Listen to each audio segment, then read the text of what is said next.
Louisiana, CBS Sports proudly presents the Los Angeles Rams versus the New Orleans Saints. Hi, everybody. I'm Vince Scully, along with Alex Hawkins. Welcome to the great indoors of Louisiana, and welcome to what should be another big act for the Rams, or will it? Well, the Rams got it all together last Monday night, and they looked like the team that everybody thought they were going to be at the start of the season. The Saints at home, though, are extremely tough. They've beaten the Rams here 3 times in Louisiana.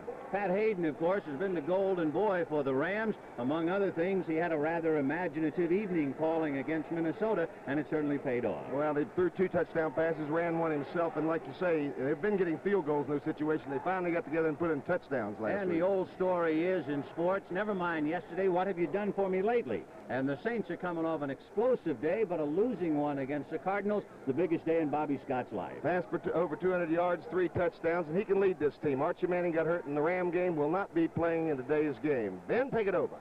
Okay, Alex. And right now, as you can see, the Rams and the New Orleans Saints, this will be the 18th meeting. Good luck, gentlemen. Well, the good luck gentlemen coming in after the sign having been made that the Rams won the toss, elect to receive, and so Tom Blanchard and the New Orleans Saints will be on defense immediately. For the Rams, they have won 14 of 17 previous meetings, and all 3 previous defeats in 1971, 72, and again in 74 were here in New Orleans.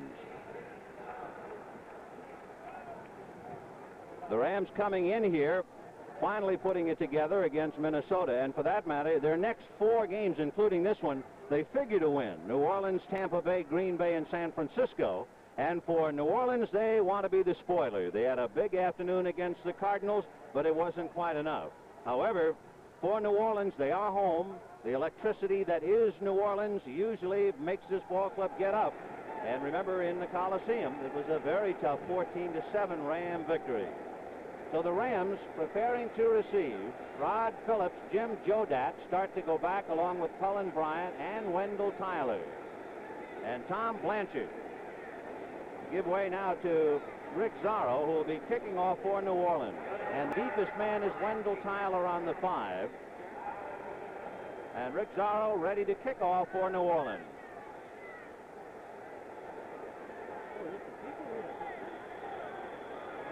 All right, Zorro comes to the ball, and here we go.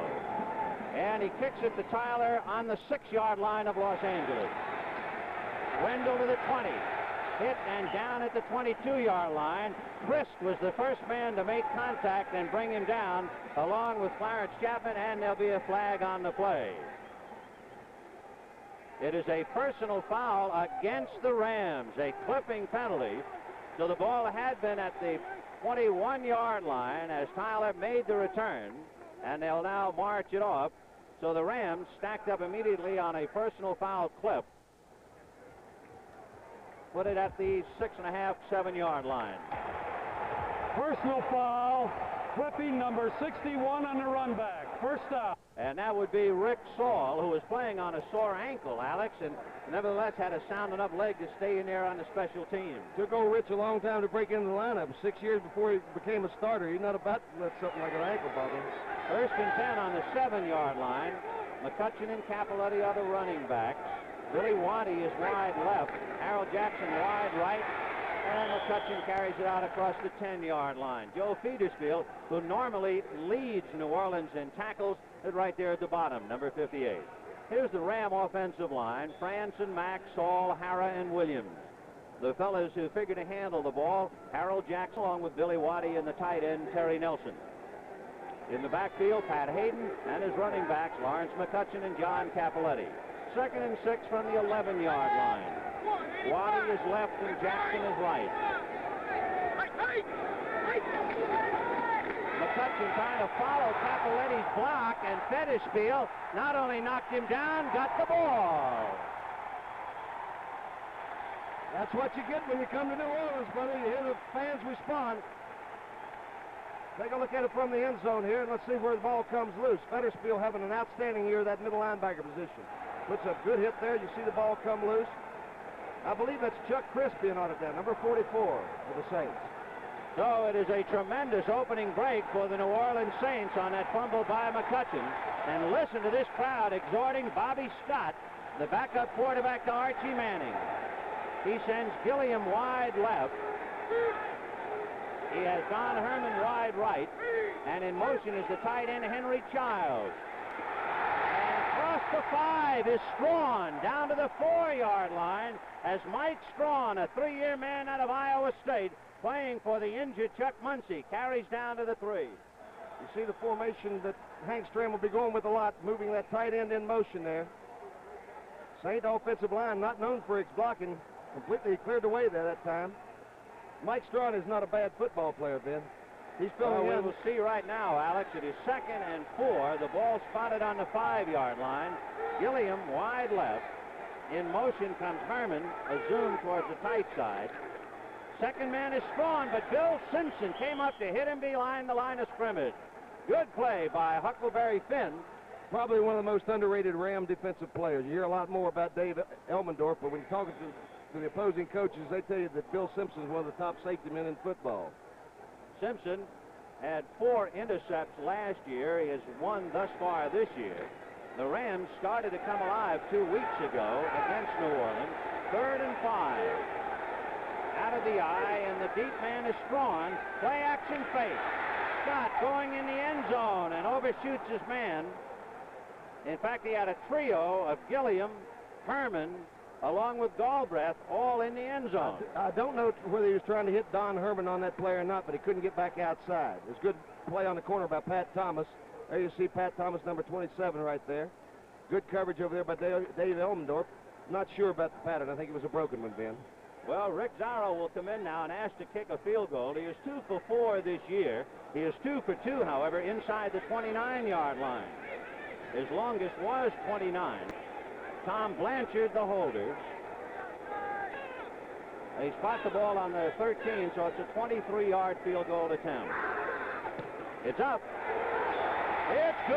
And the New Orleans Saints go marching through with the 3 points on the scoreboard. 12 minutes and 53 seconds left to go in the first quarter.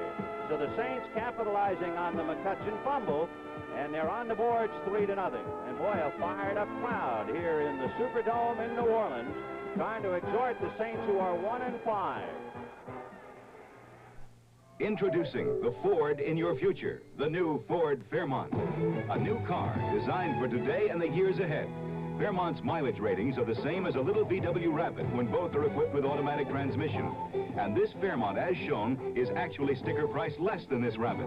Yet Fairmont has 90% of the head, leg, and shoulder room of most large cars. Fairmont, roomy but with mileage like a small car, and the lowest sticker price in its class. Test drive Fairmont, the newest, better idea from Ford. The Quintrix 2-color picture tube from Panasonic brings you a very lifelike picture. Because Quintrix 2 is our inline picture tube with an extra pre-focus lens that concentrates and focuses the electron beam to bring you Panasonic's sharpest picture ever. So lifelike, you may even feel you're part of the picture. Quintrix 2, one more reason Panasonic is just slightly ahead of our time. The Saints are applauding because on that return it looks like another personal foul against the Rams.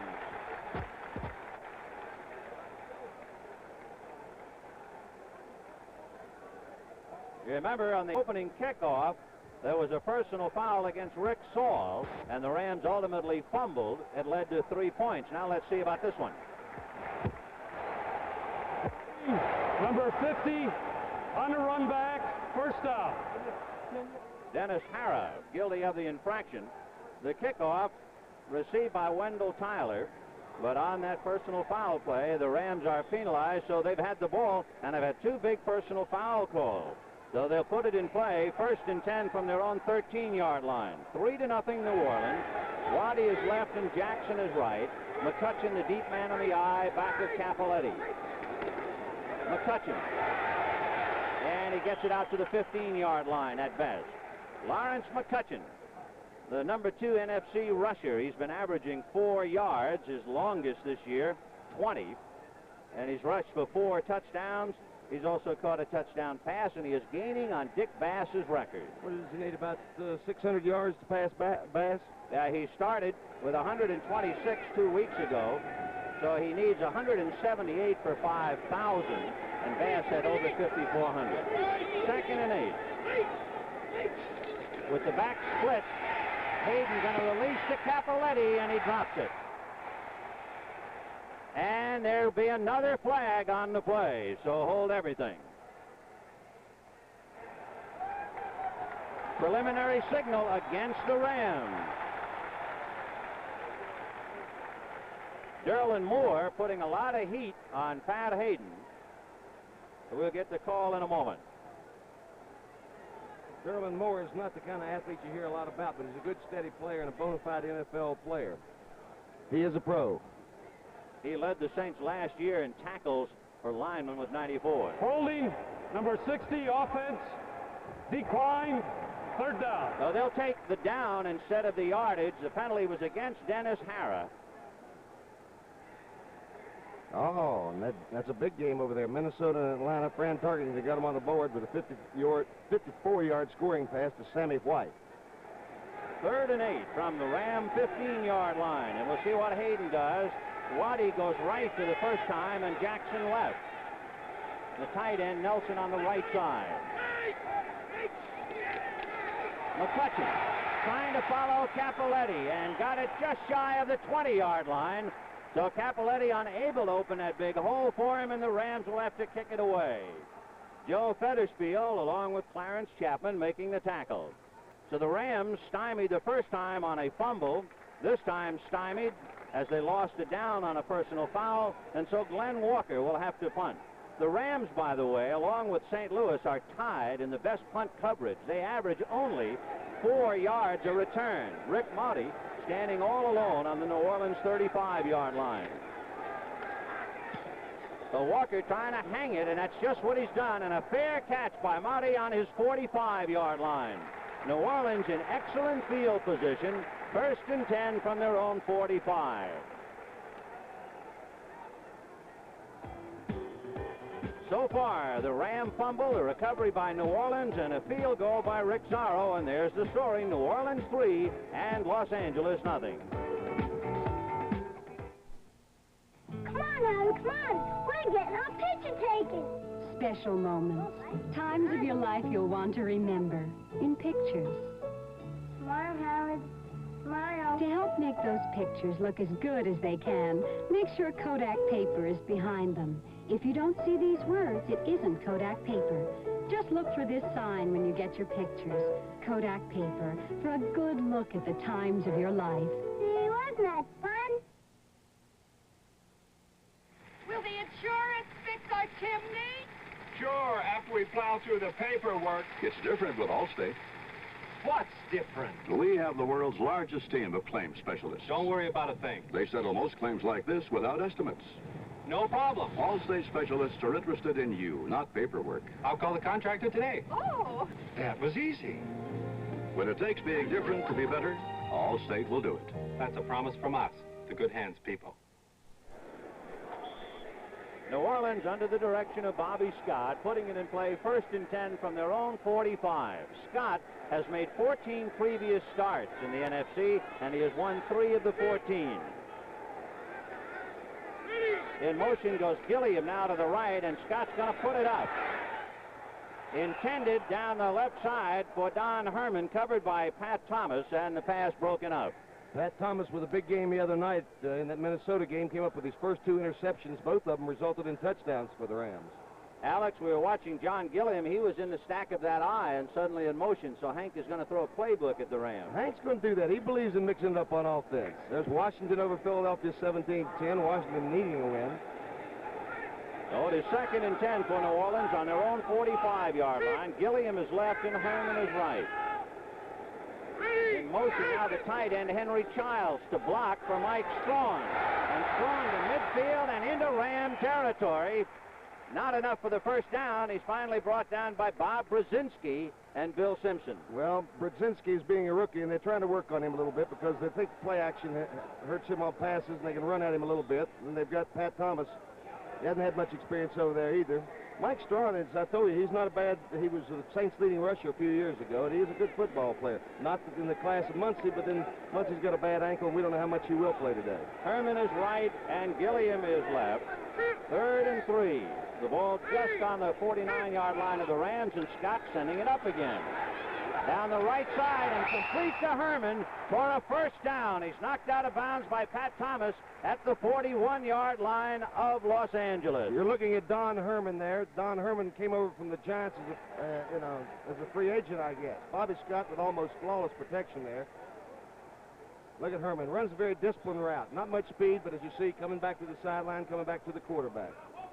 New Orleans leading 3-0. We have 10:28 to go in the first quarter. Gilliam wide left and Herman right. The backs are Galbraith, and the deep man is Mike Strawn, playing for the injured Chuck Muncie. A draw, and it's Galbraith across the 40 down to the Ram 38-yard line. Larry Brooks and Jack Youngblood in on the tackle. Hank Stram believes in mixing it up, brother, giving you different formations. You see a pass one play, and then a little draw off of it. They know they've got to keep that front line of the Los Angeles Rams a little bit off balance. 2nd down and 7 for New Orleans. 10 minutes to go in the first quarter, and the Saints are leading 3-0. Backs are split. They usually pass out of this kind of a formation. Bobby Scott going out quickly to Herman. He's got it. And 3 Rams bring him down, and he fumbled, but the referee shaking his head. It was after the whistle.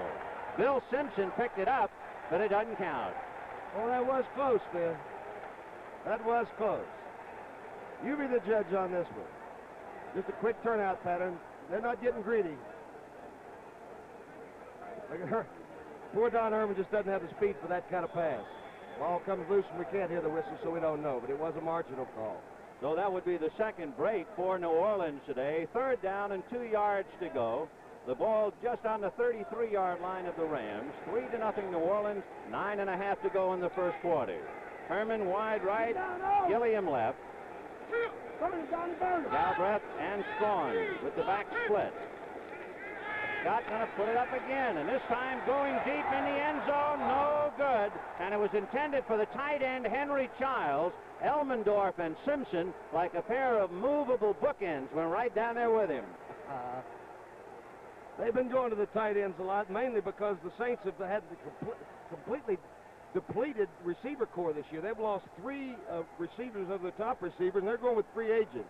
Picked up John Gilliam on waivers and picked up Don Herman last year on waivers from the Giants. Yeah, they lost Tinker Owens, Larry Burton, and Joel Parker, 3 wide receivers. They also lost a cornerback, Maurice Spencer. So they're hurting, but doing the best they can. Rick Zorro, who kicked one a few moments ago, is going to try another one. They will spot it on the 40, so he's going to attempt a real bomb. 50-yard field goal attempt by Rick Zorro. Not enough. Not enough at all. So the Saints gambling that somehow Zorro had the strength to get it that far, but he missed by a good 8 yards. So he did not miss earlier, however. He had a 23-yard field goal, and with 9 minutes and 10 seconds to go in the first quarter. The New Orleans Saints, 3, and the Los Angeles Rams, nada, senor. We're the Van Arsdales, Tom and Dick. We're identical twins, and we drink identical beers. Light beer from Miller. We love it. The best thing about light beer is it's less filling. Great taste, less filling. It's got 1/3 less calories than the regular beer. Great taste, Tom. Less filling. And I'm not Tom. You are. I'm Dick. You think you are, but you never were. Light beer from Miller. Everything you always wanted in a beer, and less.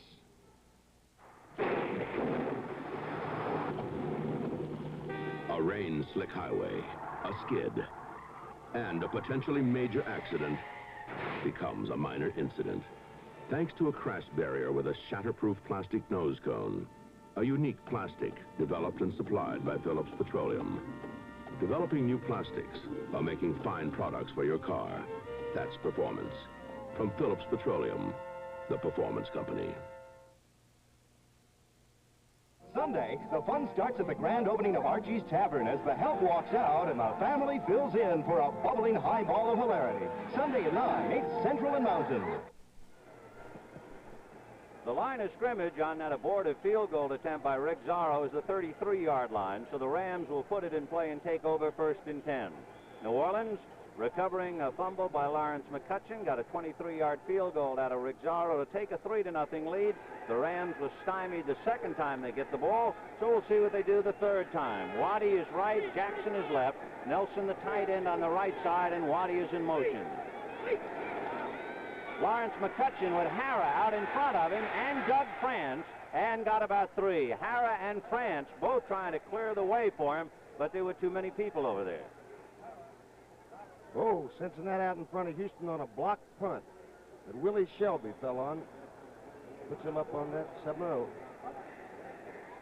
So 2nd down for the Rams. They moved it from the 33 to the 37. 2nd and 6.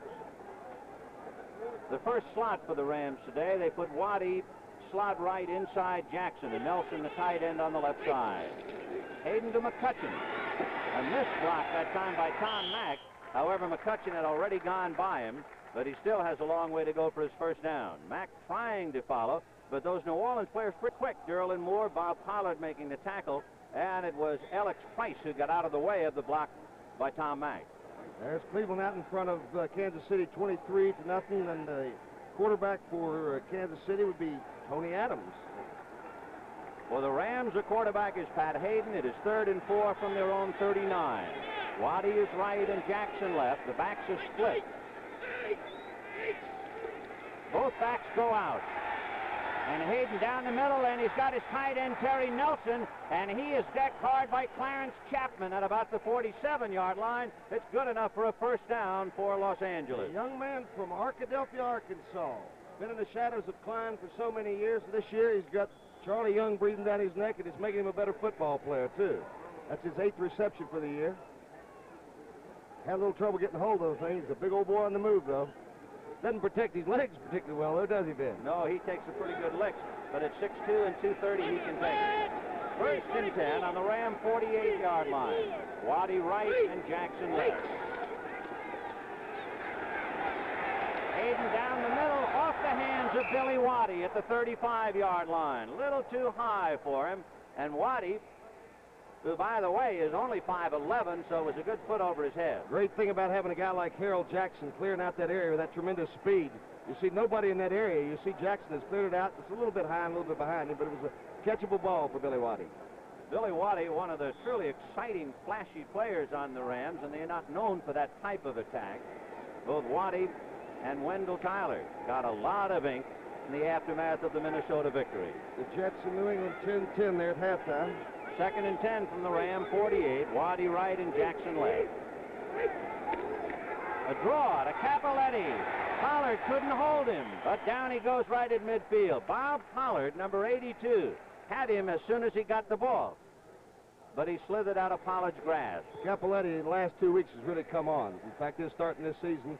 He gets stronger with every game. Bob Pollard is a good football player, one of the real few exceptional football players on the defensive line of the Saints.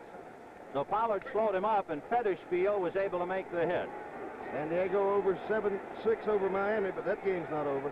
The ball on the New Orleans 49, 3rd and 7.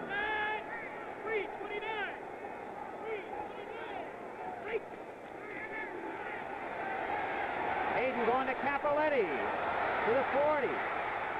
And belted by Ernie Jackson straight up. Oh, did Jackson hit him, but Capoletti is a horse, and he was able to take it. Capoletti there just flared out. He wasn't a primary receiver. Pat Hayden reading the coverage. He isn't no dummy. You don't be a Rhodes Scholar and be a dummy. Take a look at it. Hayden going down, looking downfield, sees nobody open immediately. Let's see how quickly he adjusted to that through to Capoletti, who is also a good receiver. Look at a hit by Ernie Jackson. He will stick you. He's got a bandaged left arm. He's playing in considerable pain. That's Ernie Jackson. Well, Capoletti is too now. I would say so. Hayden picked up 13 on that, so it's 1st and 10 on the New Orleans 37. And here comes McCutcheon. And a lot of black shirts meet him at the 35. This telecast presented by authority of the National Football League, intended for the private use of our audience. Any rebroadcast or other use of this telecast without the express written consent of the New Orleans Saints and the National Football League is prohibited. It'll be 2nd down for the Rams. The ball on the 34-yard line of New Orleans. Dallas over Detroit 3-0 on a Herrera field goal. 2nd and 7 for Los Angeles. Waddy is left and Jackson right. Passing formation with the back split. Both backs out. Under pressure by Derlin Moore and Alex Price. Hayden runs out of bounds at the 28-yard line. Wise move. And that's what Pat Hayden can do that Joe Namath can't do, and it adds a dimension to their team. He can scramble out there and get some yards that time. He knows enough to go to the sideline, not get hurt. It's interesting to note he was pursued by Alex Price, who is 260, and Derlin Moore, who is 260. Two very big men, and they ran exceptionally well in chasing him. There's the Ram bench and Joe Willie Namath, Charlie Young. That's a lot of good football players to sit on the sideline, isn't it? Charles Young now coming as a tight end with a 3rd and 2. So Young on the left side, Nelson on the right, and Cullen Bryant is a wide receiver to the right. Capoletti trying to run inside a McCutcheon block, and he does, and gets his first down. Lawrence McCutcheon blocking for John Capoletti, with Myers and Merlo making the tackle. And we'll watch Charlie Young, number 86. He's directly in your picture. He's trying to turn his man inside. That he got overpowered, but he got his job done there. Capoletti, he is excellent at finding holes. A good, intelligent runner. 1st and 10 for the Rams. The ball on the New Orleans 22-yard line. Jackson is left and Waddy is right. McCutcheon and Capoletti are the backs. Play action fake, and Hayden looking and releases to McCutcheon over his head, and it was almost picked off by number 57, Jim Merlo, who came racing up from that left linebacker spot and just missed it. Alex Price was not fooled that time. He read screen all the way and got out there in the flow of things. Pat Hayden very wisely threw it away. You have to watch Merlo. This year he intercepted one against Detroit and ran 57 yards for a touchdown. Jim went to Stanford, and the people out on the coast certainly know him. Washington going up 20-10 over Philadelphia. 2nd and 10 on the 22. Slot left. Waddy inside Jackson. Terry Nelson, the tight end. McCutcheon, the deep man out of the eye. McCutcheon following Capoletti. Dragged down from behind by Bob Pollard. Pollard is another alert man up front for the Saints. He recovered a fumble against Chicago and ran at 52 yards for a touchdown. In fact, the New Orleans Saint defense has scored 3 times on an intercepted return by Merlo, on a fumble recovery and run by Pollard, and on a block punt in the end zone by Meyer against Detroit. Oh, boy, Ben. 3rd and 7 from the 18. Waddy in a slot right. Hayden getting protection, chased by Price. In the end zone, touchdown. All alone is Harold Jackson. Tom Myers, all he could do is push him. All the time in the world by Pat Hayden that time. The Saints have not had a good pass rush all year, only 11 sacks.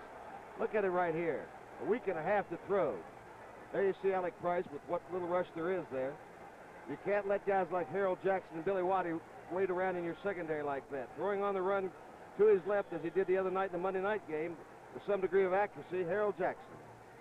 So the Rams go 67 yards in 12 plays, capping it on that pass play from Hayden to Harold Jackson. Raphael Septien, who had been cut by New Orleans, has kicked 15 straight. Point after. Raphael. El Hombre, numero uno, has gotten it through, and the Rams have taken the lead. 3 minutes and 28 seconds left to go in the first quarter. The Rams 7, the New Orleans Saints 3.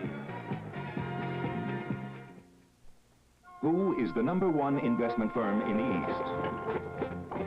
Who is the #1 investment firm in the Midwest? Who is the #1 investment firm in the South?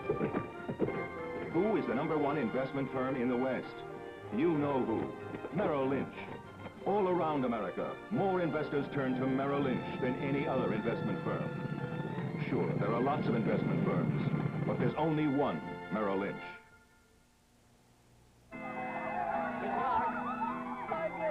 Take me away, Mother. I'm yours. I don't go with Mary Wheeler. What are you doing? You're not Granada. Granada? This is my Mercedes. Hold tight. Didn't get inside. in my Cadillac. Cadillac, that's the Granada. Alone at last, beloved. Beloved? Where's my bride? You're in that Mercedes with another man. Another man? The new Ford Granada. One way to tell it from Cadillac Mercedes is its sticker price. When America needs a better idea, Ford puts it on wheels. Hi, once again, everybody. Vin Scully along with Alex Hawkins. Welcome to the Superdome in New Orleans. The Rams have scored to lead 7-3. Rafael Septien kicking deep, and it'll be Willis taking it on his 6-yard line. The wedge bringing him up the right side. Jim Jodat chasing him along with Jackie Wallace, and Jodat and Wallace drive him out. Good play. Oh, good coverage there. That's Tom Myers, who's been troubled with bad leg, bad arm, bad ankle throughout his career. One of the real fine players in that secondary, calls their defensive signals, but he came into today's game hurt, and he further injured himself. And his pride was injured too as Harold Jackson beat him in the end zone. That was a 9-yard return for New Orleans, and they'll put the ball in play 1st and 10 from their own 15-yard line. Herman is right and Gilliam left. And the tight end Childs on the left side. Galbraith out across the 20-yard line. A pretty good run for Tony, whom they call Thunder. Take a look at the black shirts trying to clear the way for him. Emmanuel Sanders and Don Morrison, both of them veteran players for the Saints. Good job persistently. They're attacking Brzezinski, running at Pat Thomas, having some success on that right side. That Galbraith is one heck of a football player. You'll enjoy watching him, people. Second-year man out of Missouri is Tony Galbraith. 2nd and 3 from the 22. We have not seen Chuck Muncie today, not yet. A lot of movement up front as Galbraith drags it out to the 25-yard line. And that'll be very close to a first down. Cody Jones was there. Cody playing in Merlin Olsen's old spot. And I guess he's reminded about that at least once every game. Wouldn't you know it? Boy, Merlin did play that position so well for so many years there. So durable and so valuable to the Rams.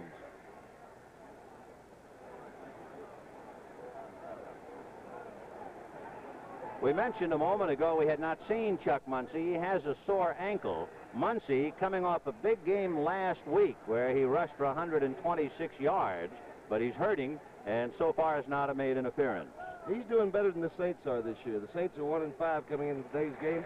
Muncie's 2 for 4 on making planes for road trips. Not bad, every other flight. But what do you do with a guy, though, that doesn't make the road trip, finally gets there after bed check, and then rushes for over 100 yards? And they tell me he doesn't like to practice and rarely comes out to practice the first couple of days. You've got it.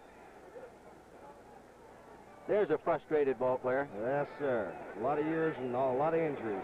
Archie Manning looking on. 1st and 10 on the New Orleans 25. Mike Strawn around the left side. And he's shy of the 30-yard line. The man leading the play, big double sevens, pulled for him, but it didn't help that much as Marv Montgomery, who played his football at SC, is the man trying to open up the door. That's another free agent they've got in there for spot duty. Well, he's a starter, but Marv was #1 draft choice of the Denver Broncos about 7 years ago. Played there for a while, had some knee problems, decided not to call it quits. He not only had a knee problem, he broke his leg. Bobby Scott going to the right side and completes it to Mike Strawn, who is knocked out of bounds, and that's enough for a first down. Bob Brzezinski, and you mentioned, Alex, they figured to work on him, and it was Brzezinski who knocked him out of bounds. Well, he was a #1 draft choice and a good football player. He's really come on fast. They tell me he's one of the most intelligent players I've ever seen on defense with the Rams. But he is young, and he still makes some mistakes, particularly on play action. He wants to commit himself. You know, 2 weeks ago, the Rams did not have a sack until they played New Orleans. They come into this game with 11. That pales by comparison to the 45 they had last year.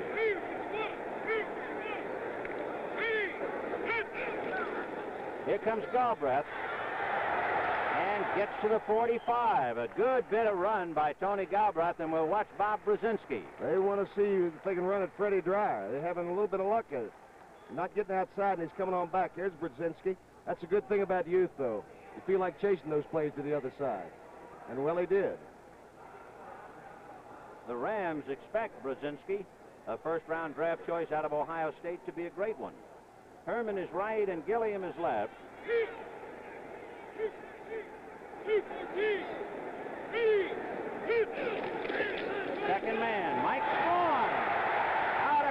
midfield, and another first down. Bill Simpson had to come up along with Dave Elmendorf, or Strawn is out of sight. Watch number 79, Emmanuel Zanders. Lower right-hand side of your picture there.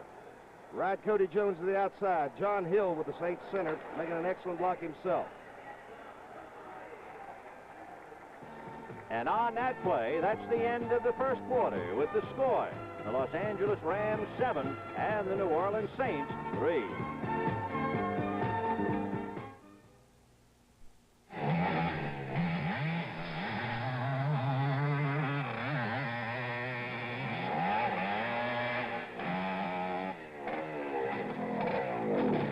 I'm gonna keep on doing that till I get it right.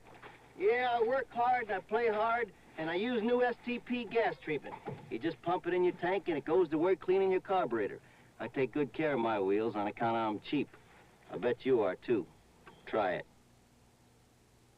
This is one of the program cartridges you snap into new Telstar Arcade, the three-way microprocessor console. Start with this roaring road race. Gun the throttle. Faster. A crash. Score. Next turn to tennis for more video action. A new challenge. Quick draw with electronic pistol for target shooting. Got him. All games in full color. Other cartridges available with different programs. So hitch your TV to a Telstar. Telstar Arcade by Coleco. Stop off at our Goodrich dealer, Stanley. We must have the radial tires rotated. Have them what? Rotated, sir. But the front one's in the back and the back one's in the front. Move them, sir, so they'll wear more evenly. The Goodrich dealer says they'll last longer. How ingenious. No wonder those clever Goodrich people made that marvelous blimp.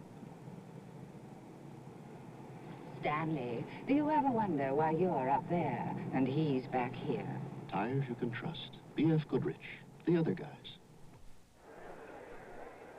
The start of the second quarter here at the Superdome in Los Angeles, leading 7-3, and the Saints putting it in play 1st and 10 on the Los Angeles 46-yard line. Bobby Scott, 6-year man out of Tennessee. After a big day, but in a losing cause against St. Louis, trying to upset Los Angeles. Slot left, Herman is inside Gilliam, and they split Henry Childs in a flex on the right side. A pitch back to Mike Strawn. Strawn finally knocked out of bounds, but he picked up another first down. Big block by Tony Galbraith. Tony Galbraith, he does it all for the Saints. One of the leading receivers for him. Can rush the football. What's number 34? Does the job so well. Mike Strawn getting along the sideline and walking it down for a while. Does not seem to want to go down at all. Who is that? Bill Simpson. Right. The 1st and 10 on the Ram 32-yard line. They picked up 14 yards on the carry. It is 7-3 Los Angeles, just the start of the second quarter.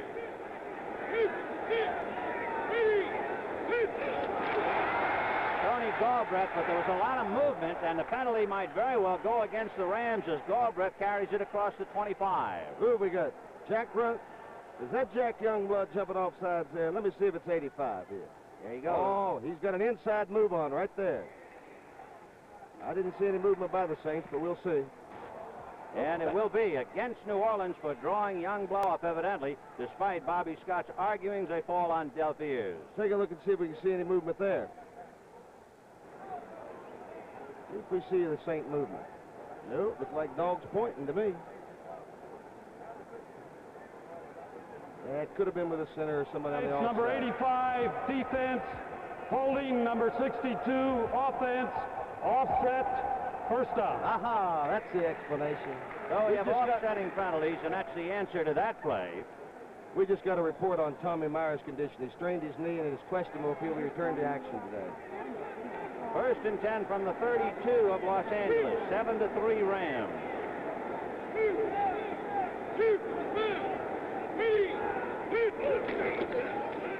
Here comes Galbraith to the 25-yard line. Bill Simpson dragging him down before the big guy gets to the 20-yard line.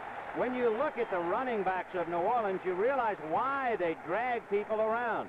Galbraith is an even 6, 232 pounds, and Hank Stram, the head coach of New Orleans, he likes him big. That's his young hairpiece he's got on there. He's got 500 suits, 200 pair of shoes, and at least 50 different hairpieces. One good thing, it doesn't turn gray.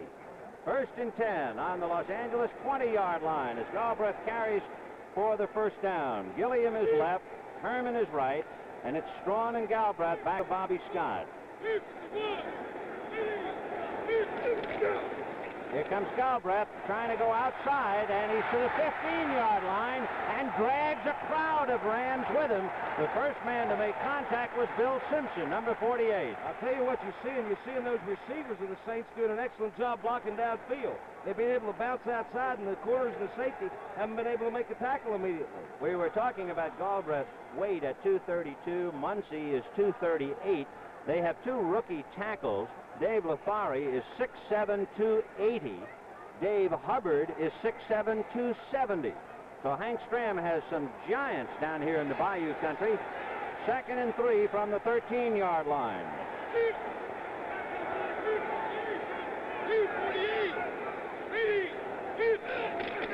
Galbraith. And he is stacked up as he tried desperately to get to the 10-yard line, and the Rams stiffened. And that score you saw flashed up there, Cleveland over Kansas City, 30-0. That last score coming on a 1-yard run by Mike Pruitt. The Ram defense is allowing only 101 yards a game. They are number 1 against the rush in the conference, number 4 overall defensively. Cincinnati over Houston, 10-zip. So it's 3rd and 1, a big play now. Childs and Thaxton, the two tight ends are in there, but the backs are split, so we'll see if he passes. Nope, and a great play by Bill Simpson and Dave Elmendorf, and Elmendorf is the one who got his hand up and brought him down. Elmendorf, lying on the 15-yard line, got a piece of the shoe. That's Elmendorf there, tripping him up. He was in the first game 2 weeks ago between these two teams. He came out, he figured in on 13 tackles, 9 unassisted and 4 assists. The crowd is hollering go for it, and Kim Jones is coming in, not Rick Zarro. So 7-3 Rams, and New Orleans will go for it, 4th and 1, and the ball is just inside the Ram 12-yard line. Jones is the short man, drawn back of him out of the eye. And it'll be Strawn, and he's carrying inside the 5. Mike Strawn battling his way for the first down. It'll be 1st and goal. Well, on the replay, you might see the block of number 85, Henry Childs, top of your screen, doing just an excellent job on Brudzinski. Clearing the way, Emmanuel Sanders out there in front. Look at the determination there.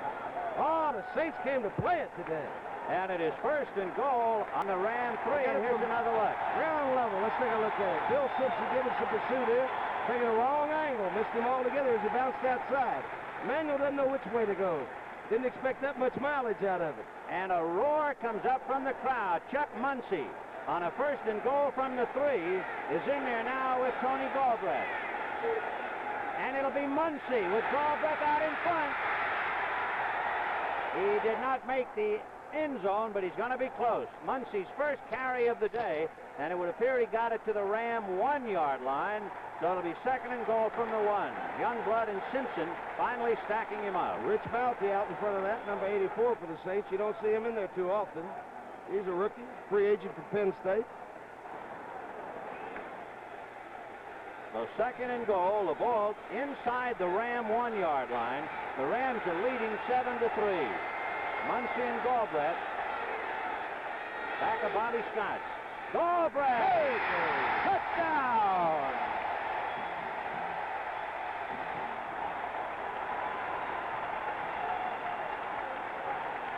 Tony Galbraith, who among other things plays the bass fiddle, and he sure hit a sweet note that time. Plays the bass fiddle? Yeah. Let's watch him go over the top here. He was the number 2 draft choice for the Saints last year. Tommy Protro said together he and Muncie are the 2 best backs in football as a tandem. So the Saints have taken a lead for the 2nd time, 9-7. Rick Zarro out of a hole by Tom Blanchard. Zarro is 15 out of 16. Left-footed soccer kicker. It is good. The New Orleans Saints are marching down South Rampart Street. The Saints on a field goal and a touchdown by Tony Galbraith, leading the Rams 10-7. Who New has over 5,000 stores nationally with people trained to know their auto parts. Where can you get overnight delivery on almost any part? And who also offers parts and supplies for your tractor, boat, motorcycle, or lawnmower? Now, who should you see for quality parts? NAPA, that's N-A-P-A. We help keep America moving. Homeward bound, coast of New England. You got 62 feet.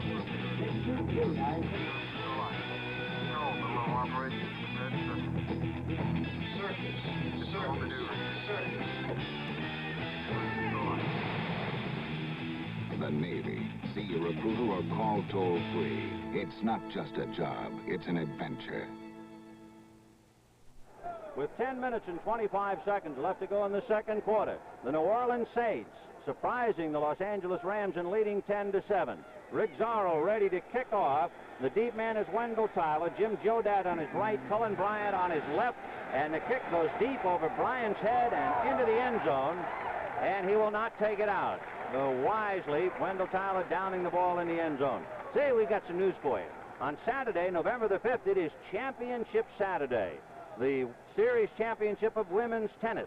Chris Evert, Virginia Wade, Billie Jean King, Martina Navratilova, and Betistova. From Mission Hills, there'll be the World Middleweight Boxing Championship. Rodrigo Valdez and Benny Briscoe. We'll also have the 26th running of the 1.5-mile race course at Laurel. That's all coming up on Championship Saturday. Plus the world's strongest man. First and 10 from the Ram 20. Waddy is in motion, and that's McCutcheon with Hara out in front of him. And Hara was just outnumbered.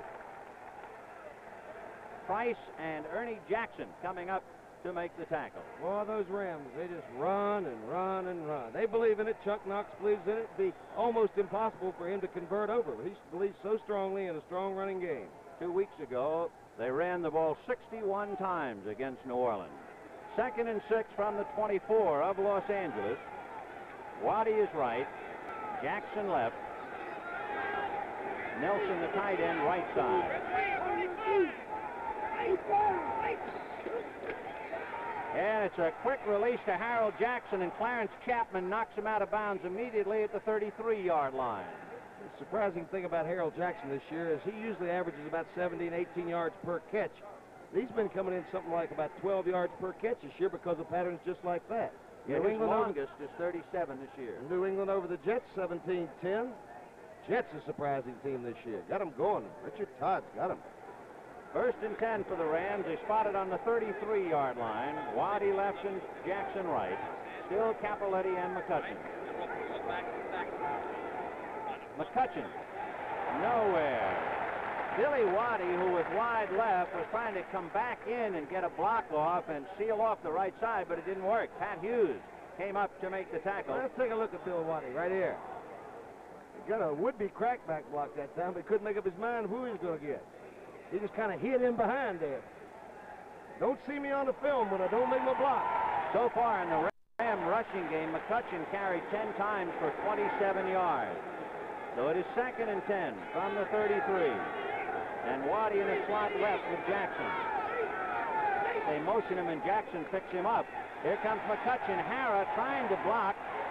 And Bob Pollard puts his arms around him and drives into the turf. Big Bob, 6'3", 250. 7-year man out of Weber State. He's the defensive captain. Dennis Hara, he was the #1 draft choice along with Mike Fultz and Doug France, 2-3 years ago? Well, the Rams have built up their draft choices over the years. And remember, George Allen hadn't been that long since he left the Rams and left them with no draft choices. What a job really Carroll Rosenblum, Don Klosterman, and his people have done. Third and 9 from the Ram 34-yard line.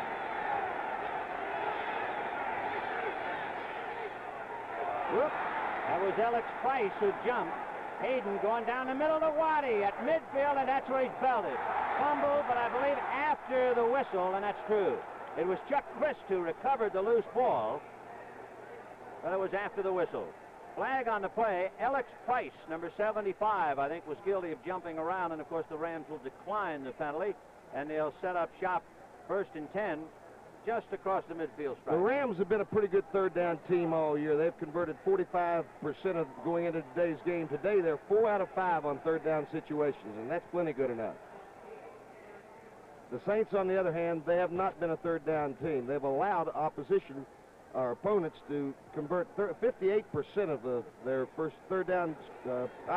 Let's go. Okay. Enough of that. Yeah, enough of that. First and 10 on the New Orleans 49. Waddy in a slot left, and now in motion. Wendell Tyler is in there now. Play action fake to Tyler. All alone is Terry Nelson. He runs over little Ernie Jackson and carries it inside the 15.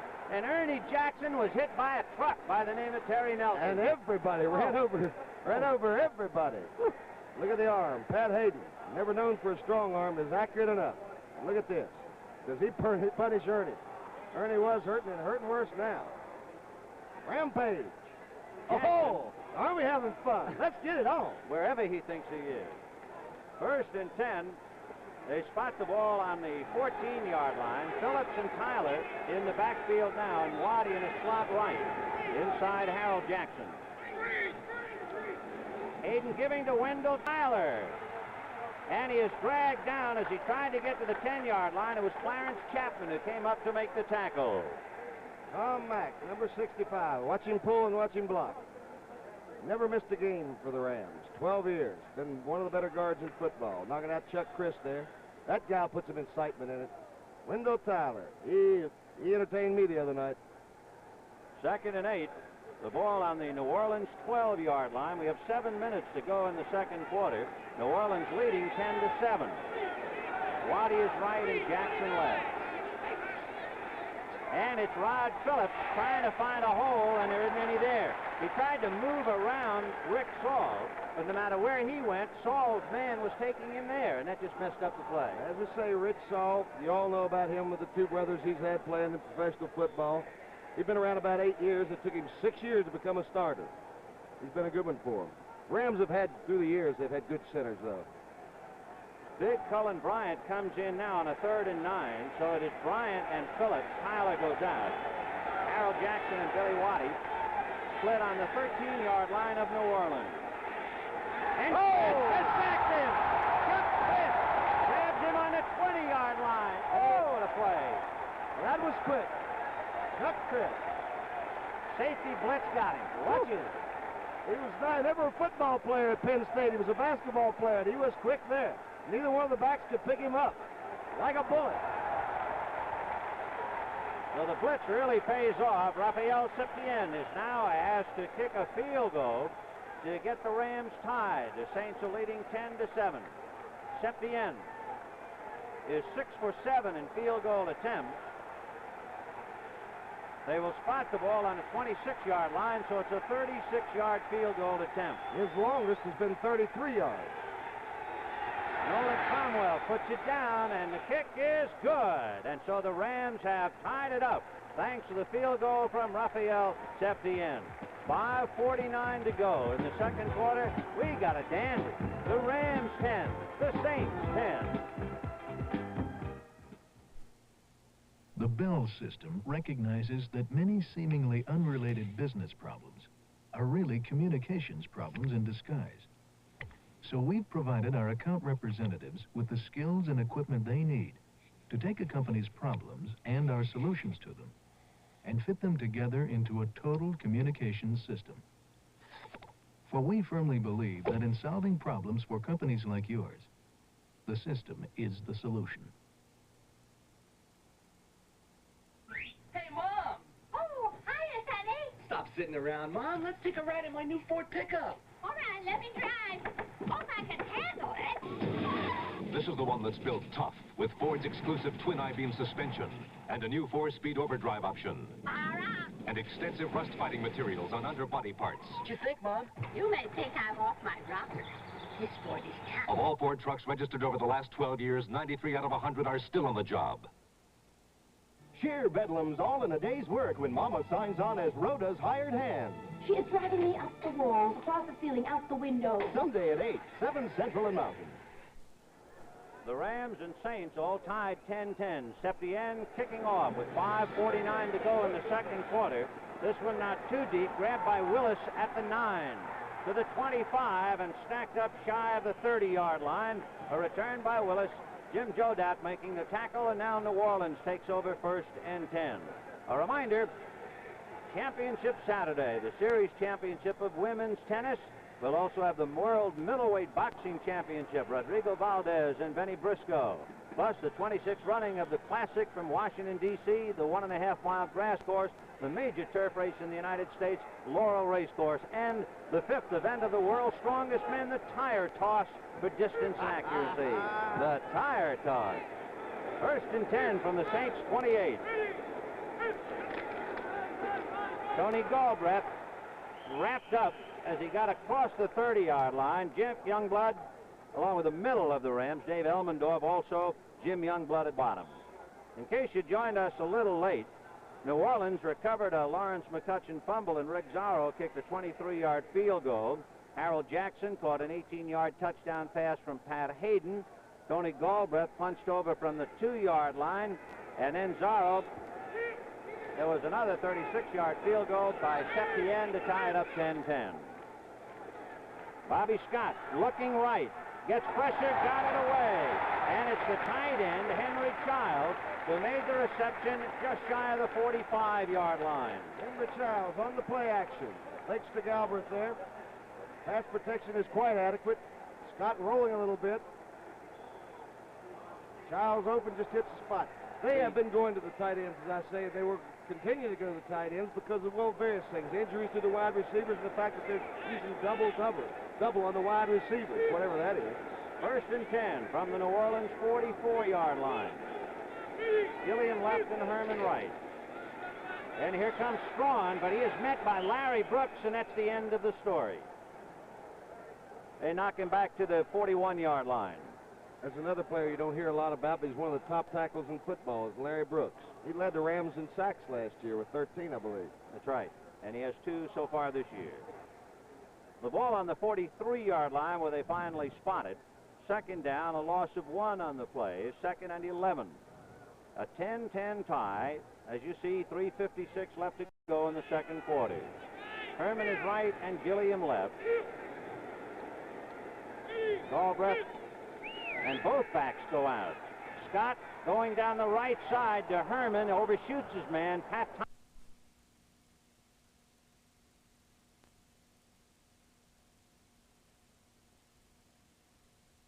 5 touchdowns, so that is an integral part of the New Orleans offense. They're looking past now. Jackie Wallace comes in a prevent defense. Bob Brzezinski goes out. 3rd and 11 from the 43. Herman is right and Gilliam left. Strawn and Galbraith back of Scott. And the backs go out. And Scott overshooting his intended receiver, Tony Galbraith, Jim Youngblood, running right alongside of him. So the 3rd and 11 went down the drain, and we'll see Tom Blanchard. It's the first time we have seen a punt by New Orleans. Last year, Tom Blanchard punted 101 times. Wear out your knee doing that. Wear out your knee. You know, he almost retired, and it might have been for that reason. He was playing more than the offense or the defense. He had to be worried. 101 punts. Woo! This year, he's had 6 inside the 20-yard line. And, of course, that really bears a strong part of a kicker's story. Billy Waddy and Cullen Bryant are deep. It is Waddy on the 12-yard line. Oh, New Orleans recovers. Recovered by Pat Hughes. Oh, doctor. Graciously. Waddy, so explosive. He will bring you to the edge of your seat. Look at the speed right here. Let's see how loosely he is carrying it. The other night he was. And you see an arm coming there and shake it loose. Clarence Chapman was the first man to cause him to fumble, and then Craig Cassidy, Hopalong's boy. There's an exhausted Pat Hughes who came over to New Orleans from the New York Giants in a deal. He was the Giants' most valuable player in '74. Do we have a flag on that one? There's some kind of conversation going on out there. Let's see. Emmanuel Sanders very much in the discussion. He is the only New Orleans player down there. As another free agent, Emmanuel Sanders was let go by the Dolphins earlier, and Shula called him and said he could play, but he just can't play for the Dolphins. He can play somewhere in football. He's been their most consistent, most outstanding offensive lineman for the Saints the last 3 or 4 years. Now Bobby Scott wants to get the lowdown along with Jack Youngblood. Billy Waddy, in returning the punt, hit by Clarence Chapman and Craig Cassidy. And if you're old enough to remember Hopalong Cassidy, who played for Ohio State, that's his son playing here for New Orleans today.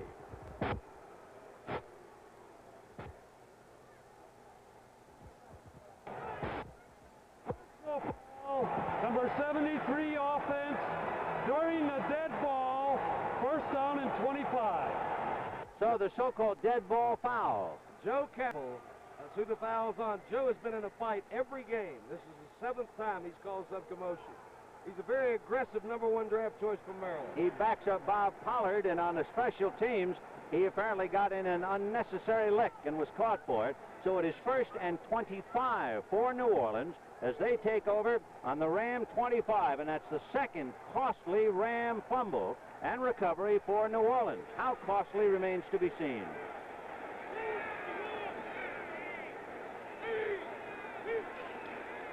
First man, Tony Galbraith, has his jersey ripped away as he gets down to the 20, and he's 0 for 2 in jerseys. You tell me he isn't a player, though. I like him. Every play, brother, whether he's blocking or coming out of the backfield or running with a football, he'll give you a fine effort. Boy, you talk about a tattered and torn. That thing was just decimated. It looked like he'd been rode hard and hung up wet. Wow. Kim Jones will take over for him while Galbraith finds another jersey. He has had 2 stripped off the pads. 2nd down and 20. Remember the personal foul made it 1st and 25. They picked up 5. The ball on the Ram 20-yard line. Backs are split. Scott's going to pass. Right side to Herman. He beat Pat Thomas and caught it inside the 5-yard line. He'll take about 3 or 4 steps downfield and just break into the goal post. It's a quick post route. There he is, waiting for the linebacker to clear.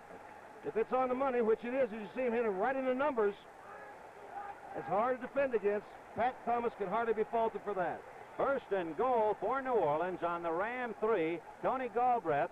They're going to run out of uniform number 34. He's burned up 2, and he's now back in there in a brand new jersey. And the Rams are with their backs against the wall. 2 minutes to go in the 2nd quarter.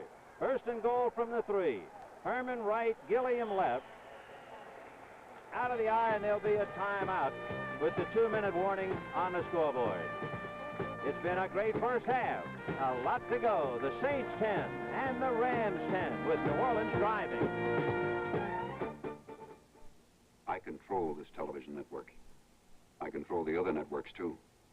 I pick the shows, and I pick the times. With the new Zenith video cassette recorder, I can tape anything on TV and watch it anytime I want. I can watch one show and tape another, or tape shows when I'm out. Cassette recorder. Another kind of motor oil. An oil that will give the average car up to 10 extra miles per tank full of gas. A synthetic engine lubricant that can also help a properly maintained car get started at 35 below zero. Mobil 1, the oil that saves you gas and turns over at 35 below. A 10-10 tie with 2 minutes left to go in the 2nd quarter. Vin Scully along with Alex Hawkins from the great indoors of Louisiana, the Superdome.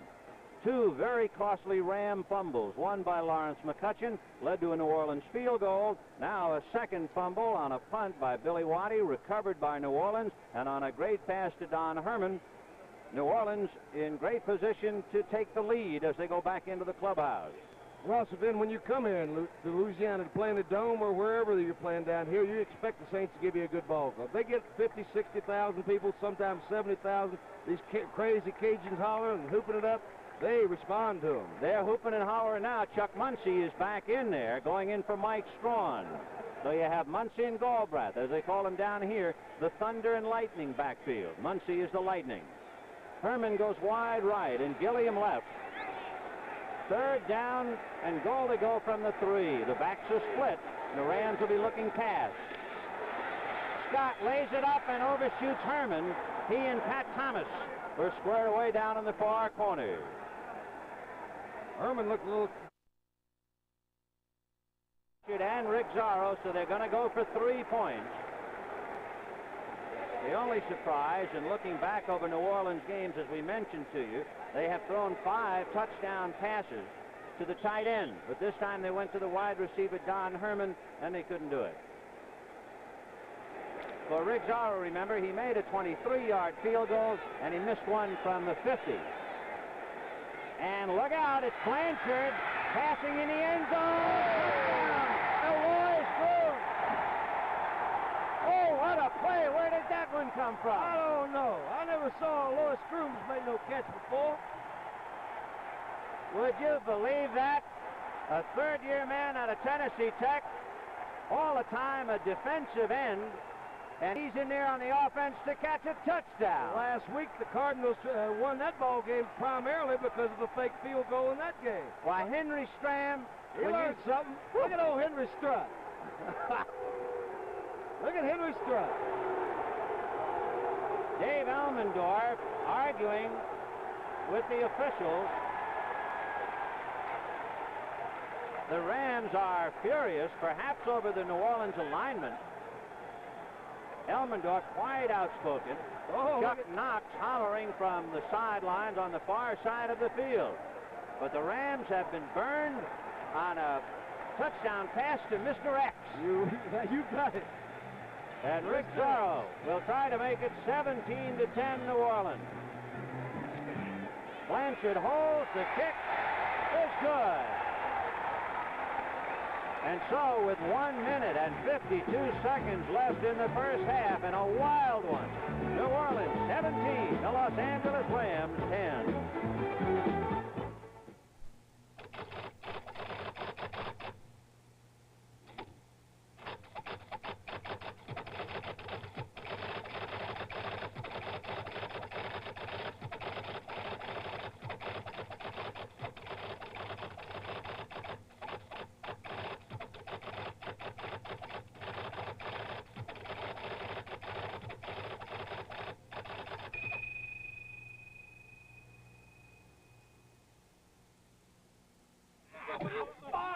Five on the 50-yard line!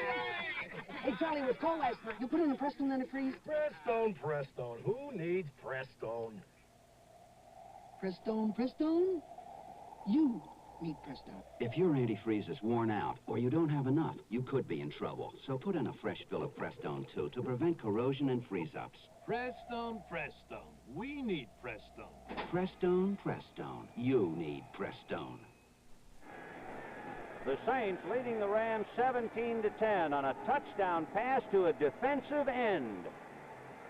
And Rick Zorro kicking off to the burned Rams, who are mean, sullen, and mutinous right about now. You just don't expect that to happen to the Rams. Not the Los Angeles Rams. Boy, they'll be looking at the game film several times to see just where Alois Grooms was prior to the snap from center. All right, Zorro kicking deep. Wendell Tyler and Jim Jodat, and it's Tyler from the goal line with Jodat out in front. And Tyler gets to the 30-yard line and falls forward to the 31-yard line. Joe Campbell, your friend and mine, making the tackle. Hello, boy, Joe. Way to get on down there. A 31-yard return, and there's a sad story as they bring Tom Myers to the dressing room. He has been plagued with injuries the whole time he's been with the Saints. He is the mainstay in that secondary. Calls the defensive signals, and they will miss him. No doubt about that. 6-year man out of Syracuse. Myers survived a bout with cancer 2 years ago. Beat the Big C, huh? We have 1 minute, 46 seconds left to the half. The ball on the Ram 31-yard line, 1st and 10. Backs are split. Hayden will put it up. A little quick one to John Capoletti with Dennis Harrah throwing a block for him. Jackson undercut him, and he's...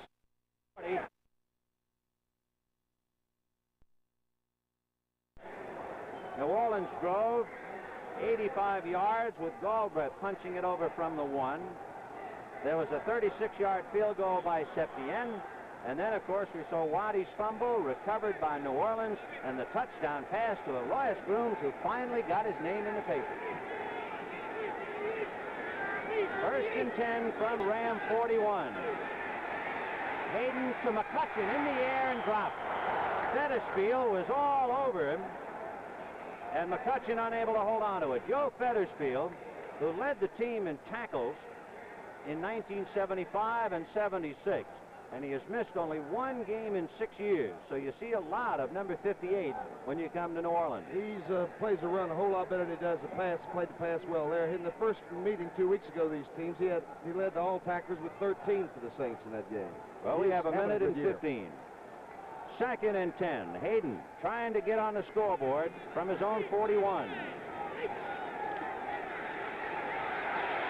Down the middle to Billy Waddy.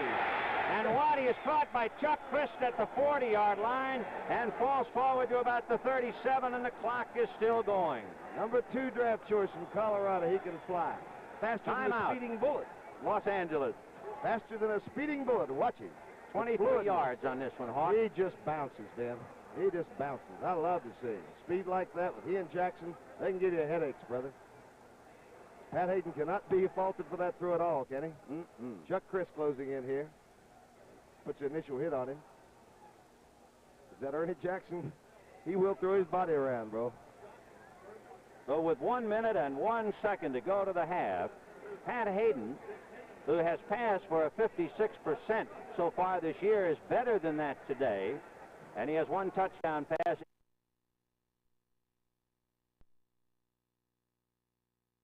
Not through those.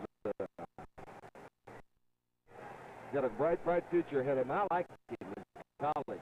Very me. Just a winner. With 1 minute left to go, the Saints have 3 timeouts and the Rams have 2. It is first and 10 for Los Angeles on the New Orleans 37-yard line. Pat Hayden talking to his coach, Chuck Knox. Hayden has had only 1 interception thus far this year, and he's passed for 4 touchdowns. He is not really a bomber. His longest pass, 46 yards. He averages about 8.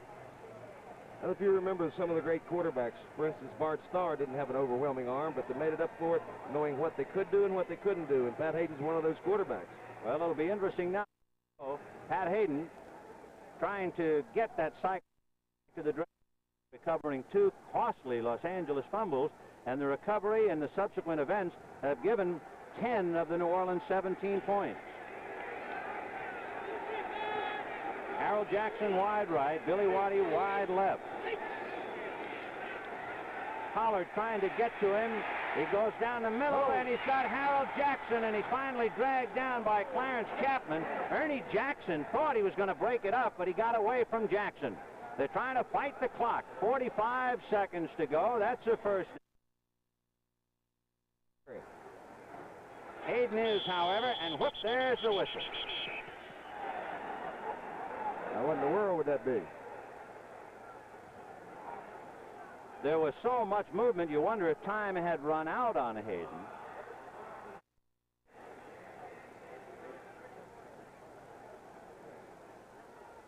"42 seconds to the half.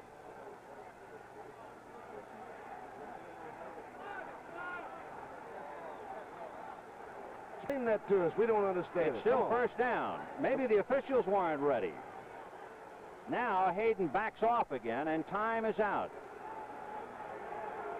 Uh-oh, listen to the Cajuns come on now. Boy, they get into a game here.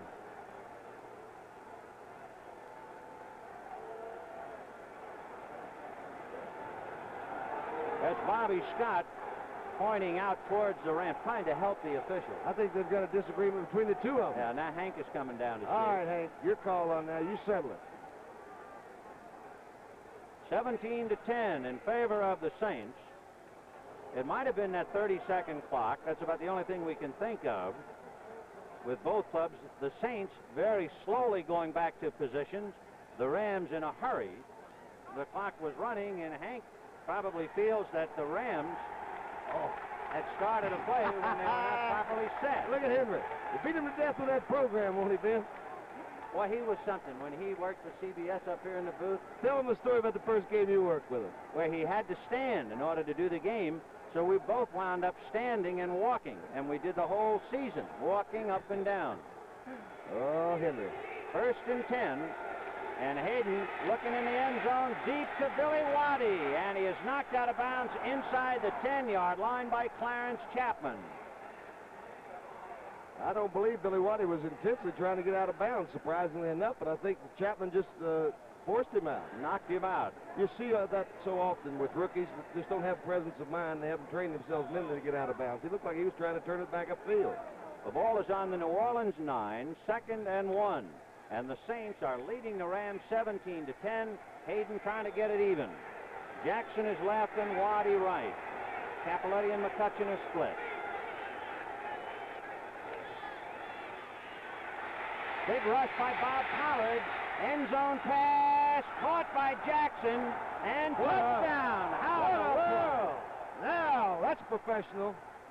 He had no real estate, and he was able to get down inside the end line. Pat Hayden doing a little scrambling back there. That dimension that Joe Namath cannot give you. And that's why he's a starting quarterback, and probably the only reason he's a starting quarterback for the Rams. But look at the job Jackson does keeping his feet in bounds. That's incredible. He just did, and a trio of Saints thinking unsaintly thoughts.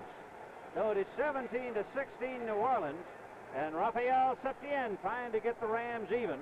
He'll be kicking out of a hole from Nolan Cromwell.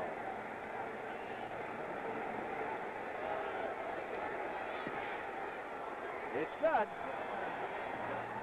So the Saints and the Rams are all tangled up with 23 seconds left to go in the first half.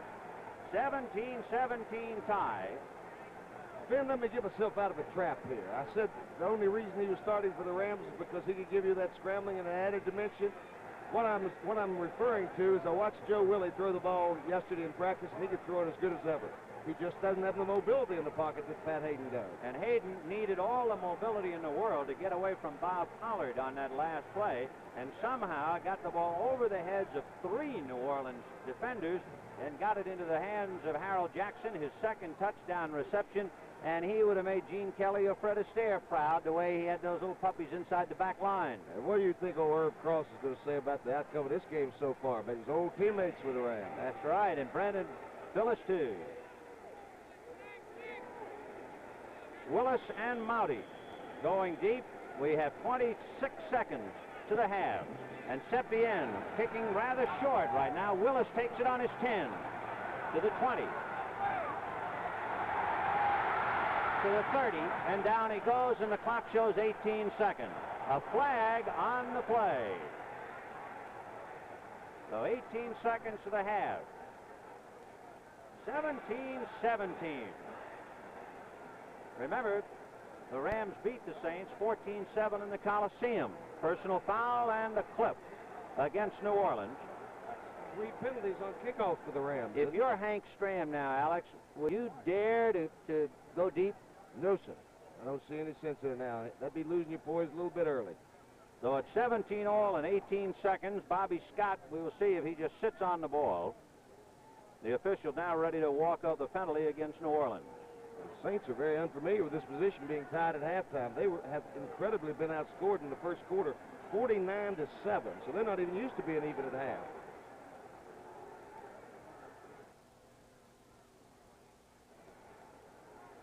Personal foul and a clip, although the official's microphone is gone, so we're not sure of the guilty party. 18 seconds to go to the half. The Saints and Bobby Scott 17, the Rams and Pat Hayden 17. And let's see what Scott does now.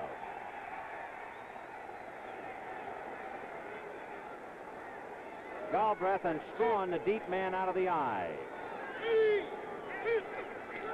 Scott on a draw to Tony Galbraith, and he's out across the 20-yard line, and the Rams stack him up.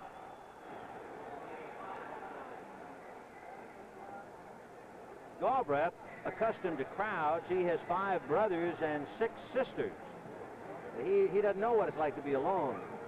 And when he gets the football, it's the same story. And with 11 seconds left, Bobby Scott doesn't want to be alone. He'll come over and talk to Hank Stram while the Rams huddle defensively. The New Orleans Saints are 1-5. The Los Angeles Rams trying to stay ahead of Atlanta 4-2.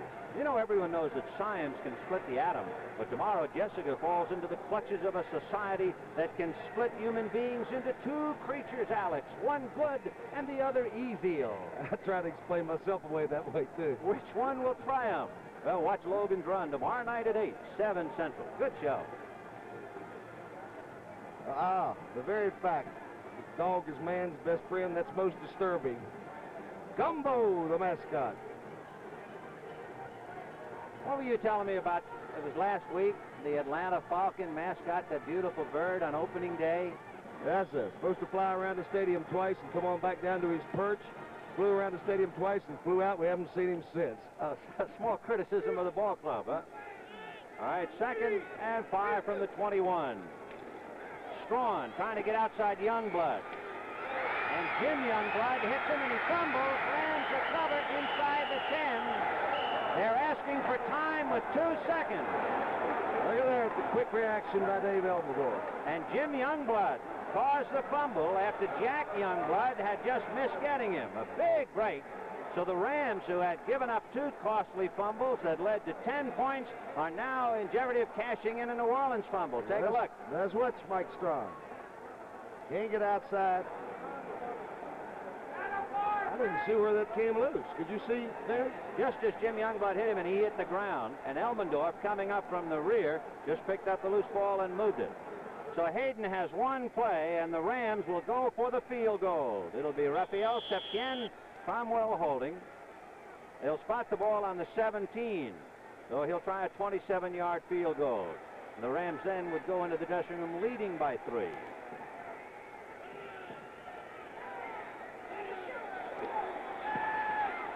The kick is up, the kick is good, and the Rams get the psychological edge now as time runs out.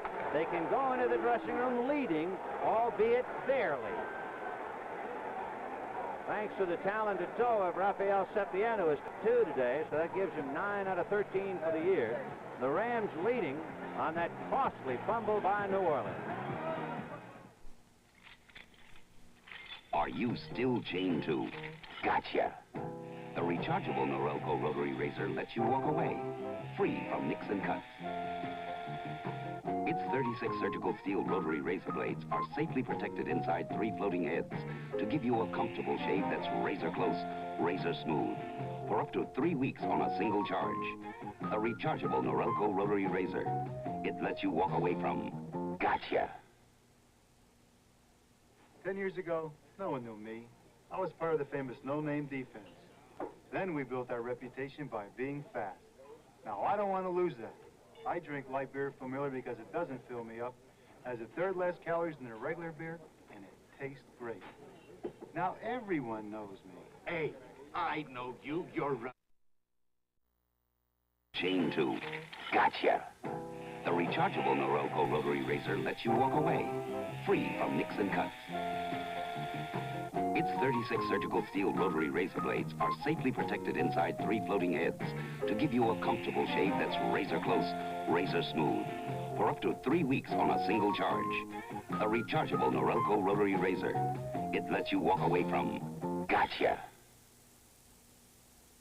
10 years ago, no one knew me.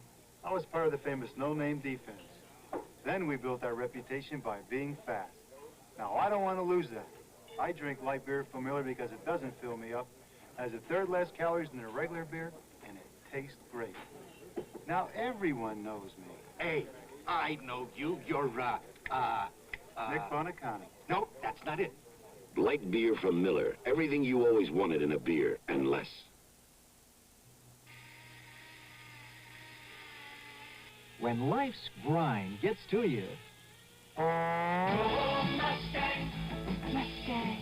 Let a Mustang take you away. This is a great time to go Mustang, because this year, Mustang 2 is base sticker price less than last year. Mustang. The 78 Ford Mustang 2 T-Roof Convertible. Go Mustang. So beat the grind. Go Mustang. A better idea from Ford. Sunday, the fun starts at the grand opening of Archie's Tavern as the help walks out and the family fills in for a bubbling highball of hilarity. Then, Alice's nightclub moonlighting becomes a nightmare for Mel. We got 2 jobs, Alice. pick one. Watch for her surprising decision. Sunday at 9, 8 Central and Mountain. On November 5th, CBS Sports presents Championship Saturday, leading off at 2:30 p.m. Eastern with live coverage of the finals of the Series Championship of Women's Tennis, with Chris Everett heading a strong field. Followed by a special edition of the CBS Sports Spectacular featuring live coverage of the World Middleweight Championship, with #1 ranked Rodrigo Valdez taking on #2 ranked Benny Briscoe for the title. And live coverage of the Washington, D.C. International, the major turf race in the United States. Plus the world's strongest men competition featuring the tire toss. That's Saturday, November 5th.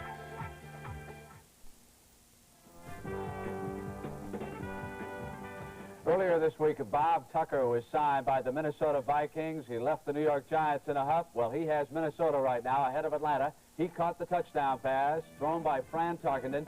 14-7, the Vikings lead Atlanta. It has been a tough, tough game. Washington, Philadelphia. Joe Theismann, quarterbacking the Redskins today. He has thrown 2 touchdown passes to tight end Gene Fugit, 23-10 in the third quarter. Cincinnati comes in with Kenny Anderson in the second half. They lead Houston and John Hadle right now, 10-3 in the fourth quarter. Cleveland getting even for losing to Kansas City on the last Sunday of last year, 30-0 in the third quarter. The New York Jets and New England. Grogan with a couple of touchdown passes, one to their top draft choice. Stanley Morgan of 52 yards. Morgan a burner. He's got 4.4 speed. In the fourth, it's 24-13, the Patriots. San Diego now trailing Miami, 13-7. That game is in the fourth quarter. Clarence Duran intercepted 3 for San Diego in the first quarter. And, of course, 16-0 at the half. Chicago leading Green Bay. Detroit and Dallas right now. Cowboys on the move, 3 seconds left in the half, 20-0 in the second quarter. And the game you're watching, Los Angeles leading New Orleans by a score of 20-17. That's at the half. And the NFL today will continue on CBS after these messages from your local stations. Joyce risks her career by trying to keep Police Chief Fletcher from being eliminated from her TV series on The Betty White Show tomorrow on CBS.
This has been a big afternoon for the defensive backs. So in honor of that, we turn to Irv Cross to start our highlights.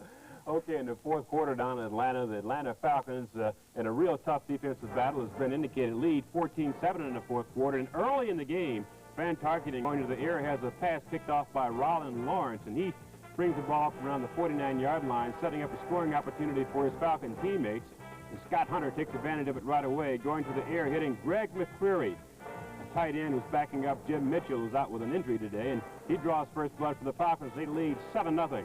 Tarkenton comes back, however, in the second quarter with a touchdown pass of his own as he goes to the air to Sammy White, who hauls it in for a 55-yard strike, 7-7 in the second quarter. In the third quarter, the biggest run of the day, Chuck Foreman rambling 51 yards down to the Atlanta 1-yard line, but don't go away, folks. It's not over yet. It takes Minnesota 3 plays, and finally from the 6th, Fran Tarkenton rolls out his brand-new tight end, Bob Tucker, touchdown, and Atlanta leads 14-7 in the fourth quarter. So Minnesota is ahead right now by those 7 points, Irv. And Fran Tarkenton, you know, has been intercepted 11 times already this season, and only 8 all of last year. New quarterback of Washington, Joe Theismann, Philadelphia against the Washington Redskins. Now, when you play the Redskins, they say, get to the outside with some speed. Well, the only trouble here on this play is that the Eagles cough it up, and Joe Theismann has got a chance to show George Allen and the Redskin brass what he can do, and he did it quickly. Gene Fugit is tied in for 1 touchdown. It became 7-0. Shortly after that, Theismann of the Redskin offense went to work again. And the former Notre Dame star backed out this time and looked for Danny Buggs. Buggs down at the 15-yard line. Theismann's second touchdown pass of the game to Fugit again, and it was 14-0. Eagles didn't quit. They haven't all year under Vermeil. They just haven't got the talent that the top teams have. Here's Betterson, ran it in. But the Redskins are very much in command, and I've just been handed word that Bartkowski now warming up on the sidelines for Atlanta. Irv? Atlanta, of course, Minnesota does lead that game 14-7 in the fourth quarter. But in the game you're watching, the Green Bay Packers and Chicago Bears, of course, are doing battle as they always do. And the Bears have a halftime lead of 16-0. And Walter Payton is the man, of course, who sets the pace. Payton here goes down to the 5-yard line early in the game, setting up a Johnny Musso touchdown run. And Chicago took a 6-0 lead, missed the extra point.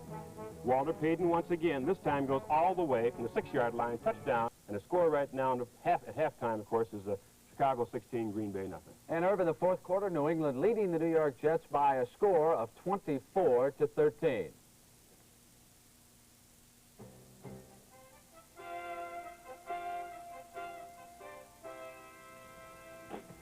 Okay, the reason for that pause is that one of the networks went back to the ballpark. Let's us now resume with some highlights. We have got Detroit against the Dallas Cowboys. Let's take a look at some of this action. Cowboys' only unbeaten team. Herrera kicks a field goal 45 yards, and the Cowboys up by 6. Mark Washington intercepts this pass by Landry, and here comes the return. Irv, these defensive backs are going wild on this Sunday afternoon. Billy Joe Dupree caught this 15-yard touchdown pass from Staubach, and it became 13-0. Detroit made only 2 first downs in the first half. Cowboys get it again on that interception by Hegman.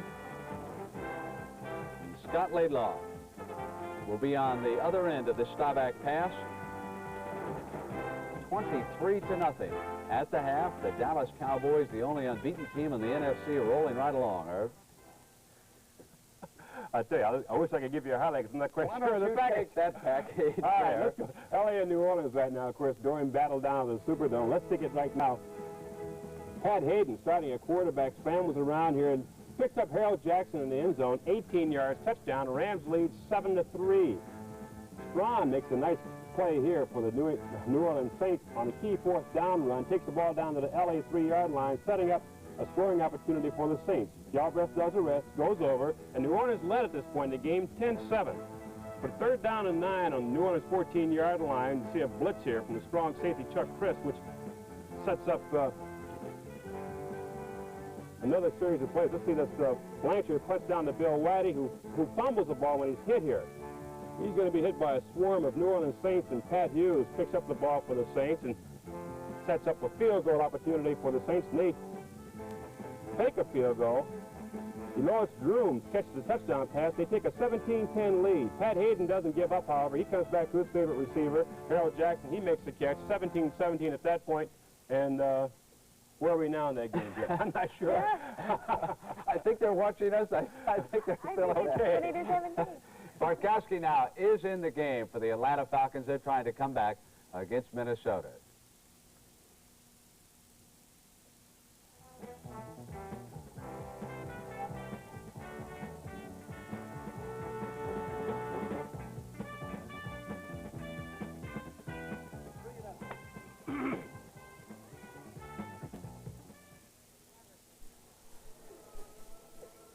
The score here at the Superdome in New Orleans. At halftime, the Los Angeles Rams 20 and the New Orleans Saints 17.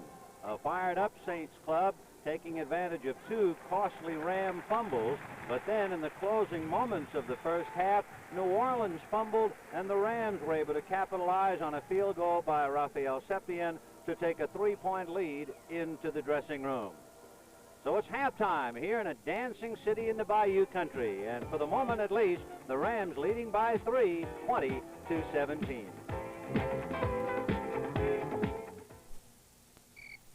Mr. Highboom. Mr. Highboom. Yes? Yeah, look, we understand that you're taking a trip with us tomorrow. Trip? Yeah, well, we want you to know that Avis is working right now. Avis? It's vacuuming your car, checking the oil, brakes, even the air in the spare tire. Spare tire. One of the ways Avis tries harder is working at night, so you're ready in the morning. Yeah. Oh, by the way, it's a Chrysler Cordoba, and it's blue. See you in the morning. See you in the morning. We try hard, Davis, we don't know another way. America, you've been changing. Coming, going, changing, growing, the things that make up life. Why is Bank AmeriCard becoming Visa? To keep up with you. You're traveling, you're moving, you're taking walks of life. Today you need money that's good around the corner, all across America, and in 117 countries around the world. That's why Bank AmeriCard is becoming Visa, the most widely recognized card in the world. Visa, we're keeping up with you. When we play in the Superdome for fans like ours, you want to win big. And the New Orleans Saints are getting ready to do just that. Hello, I'm Darylyn Moore, and I don't have to tell you about my town. You can just hear it. New Orleans is Bourbon Street and all that jazz. It's the French Quarter, and a city famous for pretty girls. And you don't know what having a good time means till you've been to Mardi Gras. But you know the people here work as hard as they play. They run the third largest port in the world, and have made New Orleans a major oil refining and medical center. And between the good living and the hard work, they take time to be United Way volunteers. They help the mentally ill and handicapped, work in the boys clubs, YWCA, and many other agencies funded by our United Way. New Orleans wouldn't be the same without them. For all our volunteers, we'd like to say, thanks to you, it works. For all of us, the United Way. The preceding announcement was brought to you as a public service by the National Football League. This is Ben Scully along with Alex Hawkins at the Superdome in Los Angeles here against a fired-up New Orleans Saints ball club. Those are the numbers. The big difference, of course, would be yardage in passing and the fact that New Orleans has rushed well against the Rams. It's that and the fact that the Rams are not having much success rushing against a team that usually gives up about 200 yards a game. And they've held the Rams, who are number one in rushing, to just 44. There is one story that is not on the board or in the numbers. If you were with us, you saw what, as far as Los Angeles was concerned, was a disputed play. A fake field goal by New Orleans and a pass from Tom Blanchard, the holder, to a boy who normally is a defensive end, Aloysius Grooms. And Grooms was all alone to catch the touchdown. The Rams were furious. What everybody chuckled about here in New Orleans at halftime, when they looked at that play on instant replay, Blanchard, in lining up to be the holder for a field goal, was on the wrong side of the ball because Rick Zorro is a left-footed kicker. There wouldn't have been any way that Zorro could have kicked the field goal out of the hold held by Tom Blanchard, and that has got to tick the Rams off when it looked that obvious there was something was up. Well, I missed that too, Ben, but I don't feel any worse than the Rams do for missing it. Well, I think everybody who loves sports will be looking forward to Super Saturday on November the 5th here at CBS. And just look at the interesting action we'll have for you. Series Championship of Women's Tennis. Chris Evert, Virginia Wade, Billie Jean King, Martina Navratilova, and Betty Stove from Mission Hills. After the tennis, we go to the CBS Sports Spectacular World Middleweight Boxing Championship. Rodrigo Valdez and Benny Briscoe, televised live from Campione, Italy. Valdez, by the way, 59-6-2, and he won the WBC middleweight title with a 7-round KO of Briscoe back in 1974. Briscoe, however, is 58-14-5 since then. Then, from Washington, D.C. International, 26th running of this 1.5-mile grass course race, major turf race in the United States from the Laurel Race Course in Maryland. And to top the afternoon off, the World's Strongest Men competition. This would be the 5th event of the decathlon, the tire toss. The object, throw a regulation-sized automobile tire, 35 pounds in weight, 28 inches in diameter, as if it were a discus for distance and accuracy. That's all coming up Saturday, November the 5th. Have you ever thrown a tire as if it were a discus, Alex? How big do your hands have to be? Only some of those guys down on the field could enter that competition.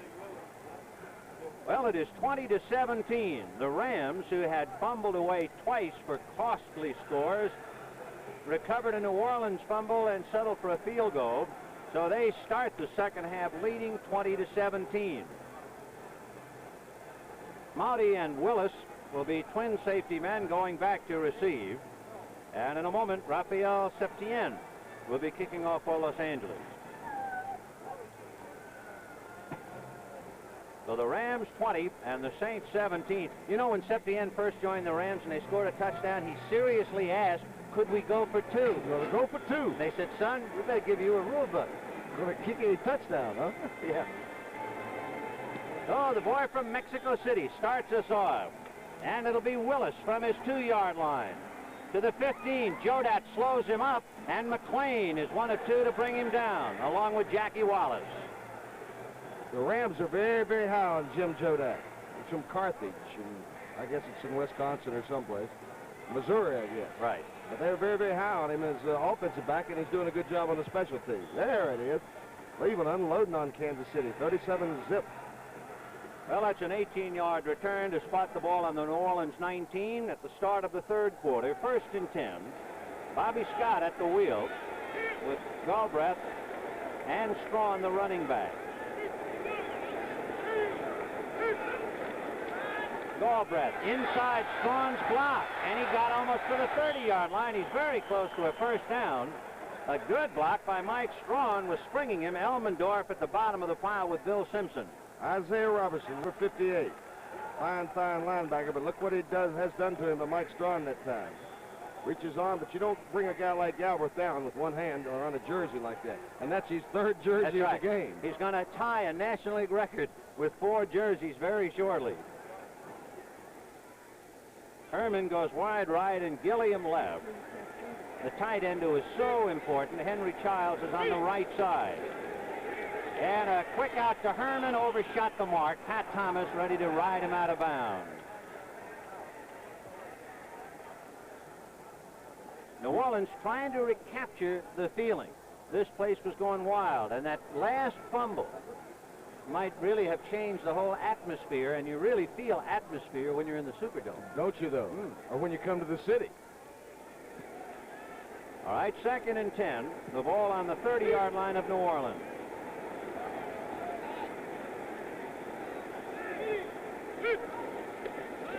Here comes Strawn. He has Zander trying to block, and Strawn is out across the 35 to the 7-yard line. Bob Brzezinski turned the play in, although he himself was ridden out by Galbraith. Cody Jones, along with Elmendorf again, stopping the flow. Mike Strawn, he's backing up Chuck Muncie, so you haven't heard too much about him. The first thing you have to learn is how to spell his name. It is not the way it sounds. It's S-T-R-A-C-H-A-N, but it comes out Strawn. 3rd and 2 from the 38. Under big rush. Overthrown for Don Herman. It was Larry Brooks coming like a runaway truck, and Scott had one look at that big number 90, and he just threw the ball out of sight. When you mention the Rams in the defensive secondary, Larry Brooks comes, or excuse me, defensive line, but look at that. Thomas, they've been working on him all day, but they haven't had all that much luck for him. No, he's 5 for 13 for 90 yards, is Bobby Scott. And Tom Blanchard, whose last punt was a beauty of 45, will be ready to punt, and Billy Waddy is all alone on the Ram 15-yard line. Remember, the last punt that Waddy fielded, he fumbled. Blanchard, who had retired last year, Hank Stram talked him out of it. And Billy Waddy from the 12. The 35. And if it wasn't for Kingray, he's gone. Kingray, number 53, Rick Kingray, 7-year man out of Tulane, local school, able to slow him down. A 50-yard punt from the line of scrimmage. Look at the NFL regionals, as we also see a flag down on the field. Upcoming next week, Dallas versus the New York Giants. Dallas trying to remain unbeaten. New Orleans will go against Philadelphia, San Francisco, and Atlanta. Chicago will be at Houston. Green Bay versus Kansas City. St. Louis versus Minnesota, and Tampa Bay will come visiting to the Coliseum. A personal foul and evidently a clip on that punt, and it's against the Rams naturally, so they will lose some yardage and will go down to the field and pick up the call and the culprit.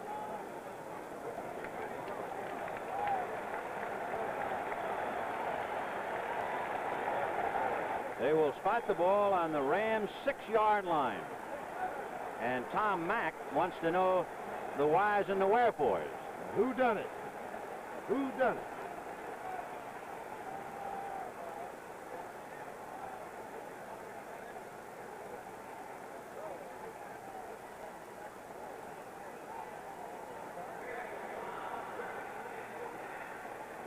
The ball was in the air. Well, evidently having trouble with the wireless mic, as you can tell, but the Rams will take over 1st and 10 from their own 6-yard line. Wendell Tyler is in there with Lawrence McCutcheon. Dwight Scales is in a slot inside Harold Jackson to the right. And Scales in motion. He's picked up by Jimmy Stewart.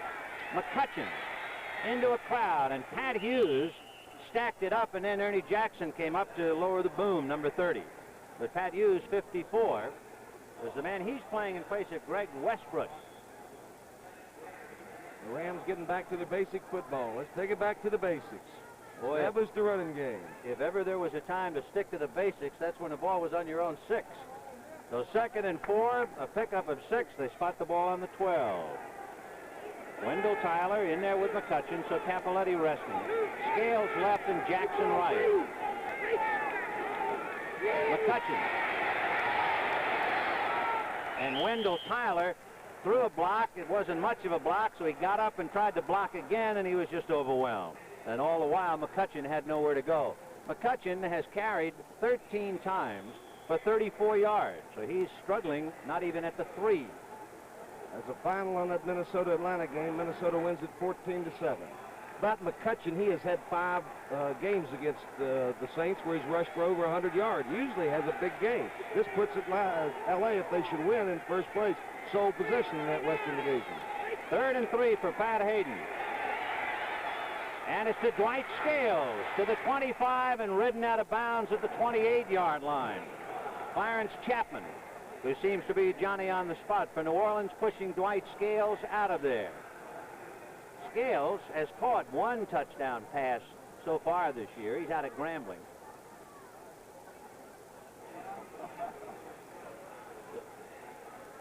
Here's Rafael Septien, along with Jackie Wallace and other members of the Rams on the far sideline.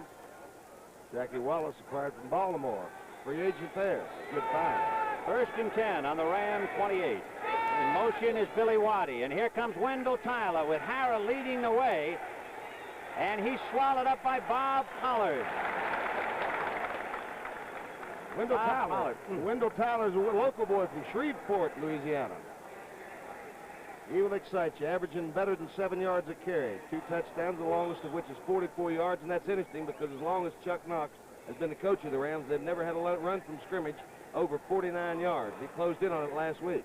By the way, in Wendell Tyler's personal history book, it should always be noted, his first professional touchdown against New Orleans. Sudden death in Houston and Cincinnati. Pastorini completing a last-second touchdown pass to Ronnie Coleman. 2nd and 8 from the 30. A pass to Harold Jackson, and he's knocked down as he crossed the 35 and got to the 36-yard line. This time it was Jimmy Stewart over there to make the tackle and knock him out.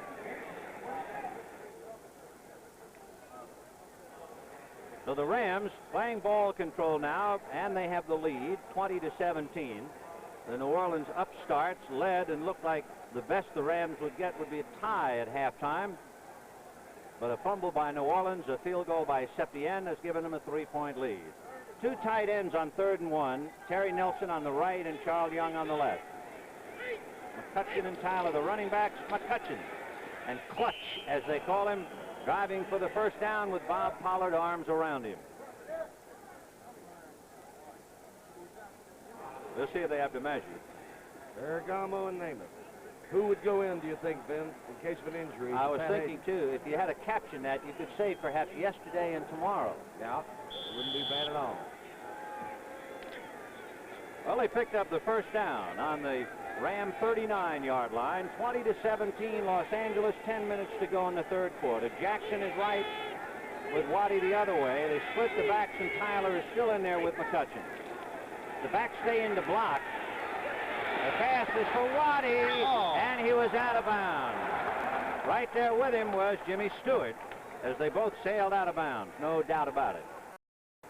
Billy Waddy, boy, he brings that extra dimension to any ball club. The longest pass that he has caught this year is 42 yards, but he's averaging 19 a reception, and he's another fella who's accustomed to company. He has 8 brothers and 5 sisters. Oh, buddy. Number 2 draft choice for him. I asked Carol Rosenblum's son, Steve, if he was the fastest player in the squad. He said, put the in parentheses. He is the fastest. We should have known he was going to be something because he broke Cliff Branch's records at Colorado, and you have to be some kind of man to do that. That's stepping. Yes, sir. 2nd and 10 from the Ram 40. Wendell Tyler fumbled but recovered it. In fact, in all honesty, I think you should call it a juggle instead of a fumble. It never really left him. He had a rep of fumbling at UCLA, but he had a broken wrist when he was a junior, and that's a pretty good reason why you dropped the ball. That's right. And they put him on a weight program, strengthened his hand, which was about half as strong as it should have been. There you see it coming out. Boy, isn't it funny how the ball will bounce? Sometimes it comes right up to you.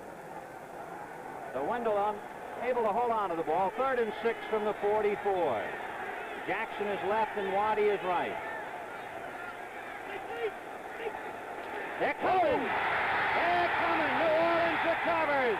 And it was Chuck Christ along with Alois Grooms who put the heat on, but Christ, who was in on a blitz earlier, and Alois Groom, number 78, who scored a touchdown in the first half, has recovered a fumble in the second half. Is he ever somewhere else? A most unlikely hero, Ben. But Chuck Christ, that's the second time in this ball game you see him blitzing right there, splitting between the center and the guard. Second time it's been successful. Boy, that Christ, when he comes, it must feel like it's the center turning around and taking a shot at you. Very reckless. All out. Yes, sir. So the Saints now, with 9 minutes and 12 seconds, have recovered the 3rd Ram fumble. And Muncie is in there with Galbraith. A pitch out to Galbraith. He gets to the 30-yard line, trying to go behind a block by Morrison, number 76. But it took him a little while to run around Morrison, and that brought up the defense to get him, Robertson and Youngblood among others. Jack Youngblood there, slow starter, but coming on the last couple games. But historically, he's been kind of a slow starter. 2nd down and 7 for the Saints on the Ram 29-yard line. Gilliam is left, Herman is right. Muncie and Galbraith behind Scott. And it's Galbraith. Again, it was Morrison trying to lead the blocking, number 76, but he is stripped immediately, and Galbraith really had nowhere to go. New England. So that is the final. Grogan's passed for a couple touchdowns in that ball game as New England goes on to beat the Jets 24-13. 3rd and 4 from the 26. Don Morrison, who farms, they tell me, 220 acres, is trying to farm the Ram line right now as the primary blocker. Scott to Muncie. Muncie tries the other way, and he's decked high by Isaiah Robertson and low by Larry Brooks. Boy, Robertson tried to ring his bell. So why wouldn't you run Muncie? He's averaging 4.2 yards per carry, and you don't need but 4. Let's see what happens. The Ram bench leading by 3, but unhappy over their performance today, as well they might be. 2 previous fumbles accounting for 10 Saints points. One led to a field goal, the other a touchdown. Now another Ram fumble, and the Saints trying to capitalize and at least get even. They measure for the 1st down. 0.2 of an inch short. Yep, inches. Just an inch or so. And the crowd is hollering go. Bobby Scott went over to talk to Hank Stram. After all, the Saints are playing loose and easy. They're not going anywhere. And that surprises me a little bit. Don Shula and his Dolphins go under to the San Diego with a score of 14-13. Well, the Beef Trust comes in now. 2 tight ends for New Orleans. That means James Thaxton along with Henry Childs. Big play, 4th and 1. The ball is on the Ram 23-yard line. Look at that finger working for Bobby Douglas. Now, here's the way it is, and let's get it done that way. Biggest play of the day for New Orleans, although we still have plenty to go, 7:40. But it appeared as if the Saints had lost the initiative at the first half closing. Now, suddenly, they have a chance to raise the roof of this place again. And raise it they will, brother, when in the closing minutes. They can make some noise down here. They have a fun time at the game. Again, we will have two officials huddling for the moment. Make it 3 now. So it is 4th and 1 from the 22. And they're still not ready. And again, New Orleans will go back into the huddle.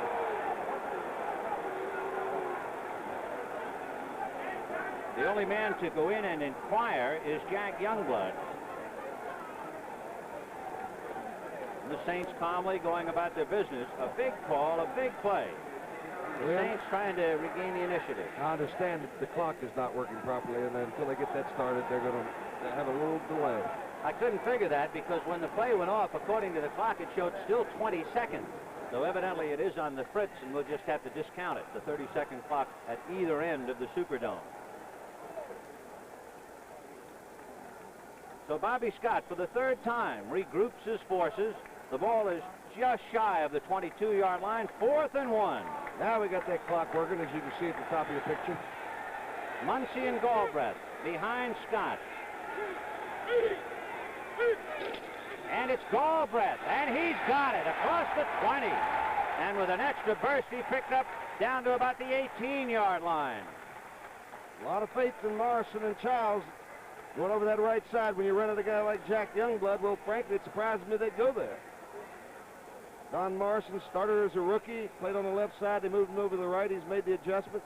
A dependable, steady player. Yep, number 76. He's the one who's been throwing some key blocks. 1st and 10 on the Ram 18-yard line. Herman is right. John Gilliam wide left. Boy, we haven't heard from him all day. Here comes Muncy with Galbraith in front of him, but he runs into Dreyer and then gets away from him. Dreyer had him at about the 18, and he punched it across the 15-yard line before Bill Simpson brought him down. He looks a little battered, too. Those jerseys at Tearaways are being very well used today and very effective. Look at the strength of this guy. Gracious, when you run into a guy like Freddie Dreyer and just shed him like water off a duck's back. Boy, he's a powerful guy. Physically, he's probably the most talented, potentially talented runner in the game. 2nd and 5 from the 13.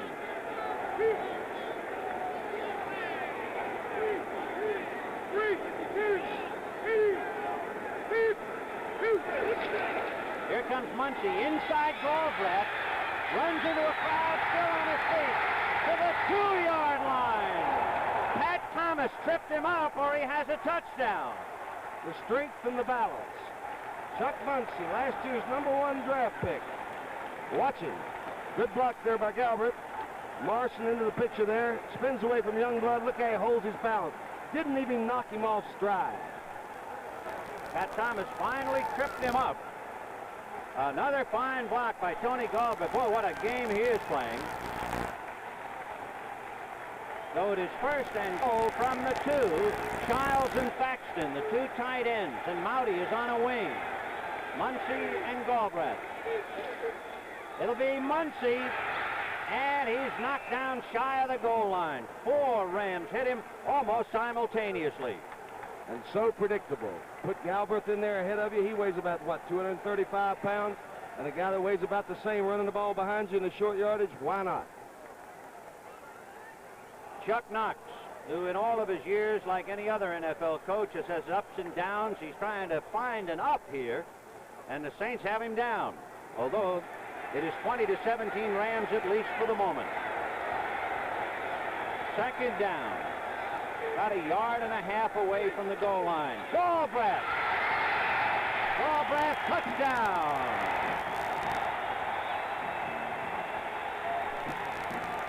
32 yards in 8 plays, and a very quiet Ram bench and a noisy Superdome. Watch Cody Jones. Cody Jones will bury himself. Galbraith will take the opportunity to just go over the top. Short yardage situations, you see it happen a lot. Galbraith somehow scored that touchdown without losing his jersey. He'll be back the next possession, though. Now, we were talking about the fake field goal. Will you see now where Blanchard is, since you have a left-footed kicker? On the touchdown, he was on the other side. The kick is up. The kick is good. And the New Orleans Saints playing with that down-home music in the Bayou Country. They have 24. And the Los Angeles Rams, ready to butt somebody, they have 20.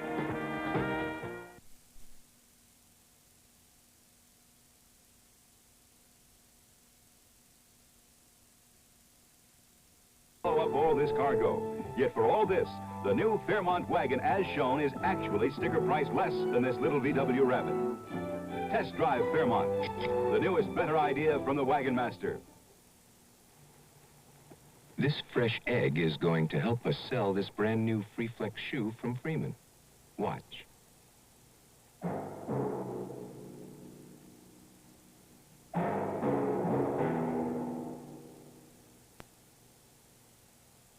You can do it with any new Freeman Freeflex. Let's use the same egg.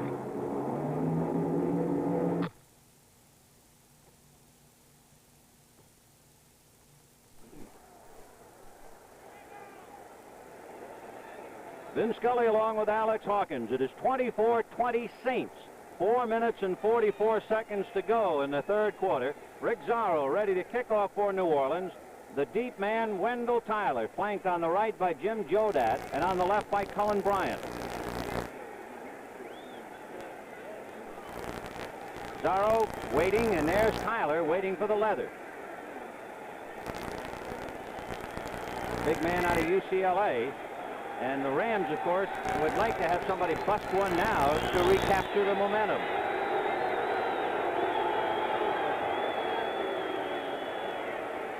The crowd restless. We're ready. And now Zarro says, okay, I'm ready to kick it. Saints 24, Rams 20. A short kick, angled down the right side. Jim Jodat will take it at the 15. To the 30, and bangs out of bounds. Rick Mouty, the first man to hit him, and then Jimmy Stewart and Len Willis. A 15-yard return by Jim Jodat. And the Rams will put it in play. First and 10 from their own 31-yard line. 3 costly Ram fumbles, and in a close-up of Chuck Knox just a moment ago, he was talking to Hayden about defending against the blitz that has burned the Rams twice by Chuck Crisp. Championship Saturday, November the 5th. We'll talk to you about that again in a moment. Now Billy Waddy in motion right. McCutcheon. And he carries it out across the 35. Championship Saturday, November the 5th. It'll start off with the Women's Tennis Championship. Chris Evert, Virginia Wade, Billie Jean King, Martina Navratilova, and Betty Stowe.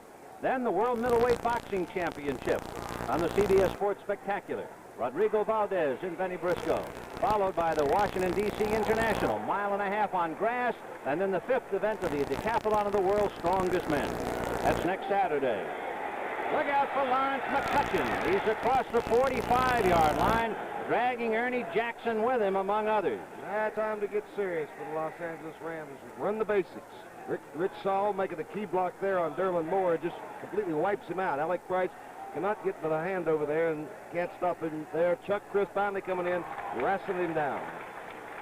And that late arrival on the scene, Ernie Jackson, and Cincinnati had just enough to knock off Houston 13-10. First and 10 from the Ram 49. McCutcheon got across the 45, and number 57, Jim Merlo, brought him down. Lawrence McCutcheon. Only one other Ram back in history has rushed for over 5,000 yards, Dick Bass, 5,400. McCutcheon needed 178 yards to get to 5,000. And he has always picked up 100, let's say 5 out of 9 meetings against the Saints. 2 weeks ago, he rushed for 126. He has 64 today. And Pat Hayden asking for time. He's not going to take a chance if there's any mix-up of another Chuck Crisp blitz or anything like that. Get it straight. Look how poised the Rams are, though. I was just going to ask you, Alex, when a moment ago we saw Chuck Knox talking to Hayden about defending the blitz, when we come back from this commercial message, I might try and figure out who's going to pick up the blitz. All righty.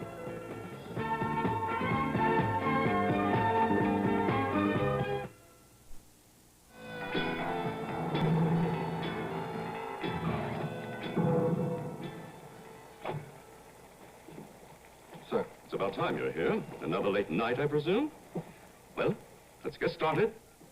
The first thing we have for your assignment is this micro-cassette tape recorder. Genius. Did you design this, son? Well, no, actually. It's a Sony.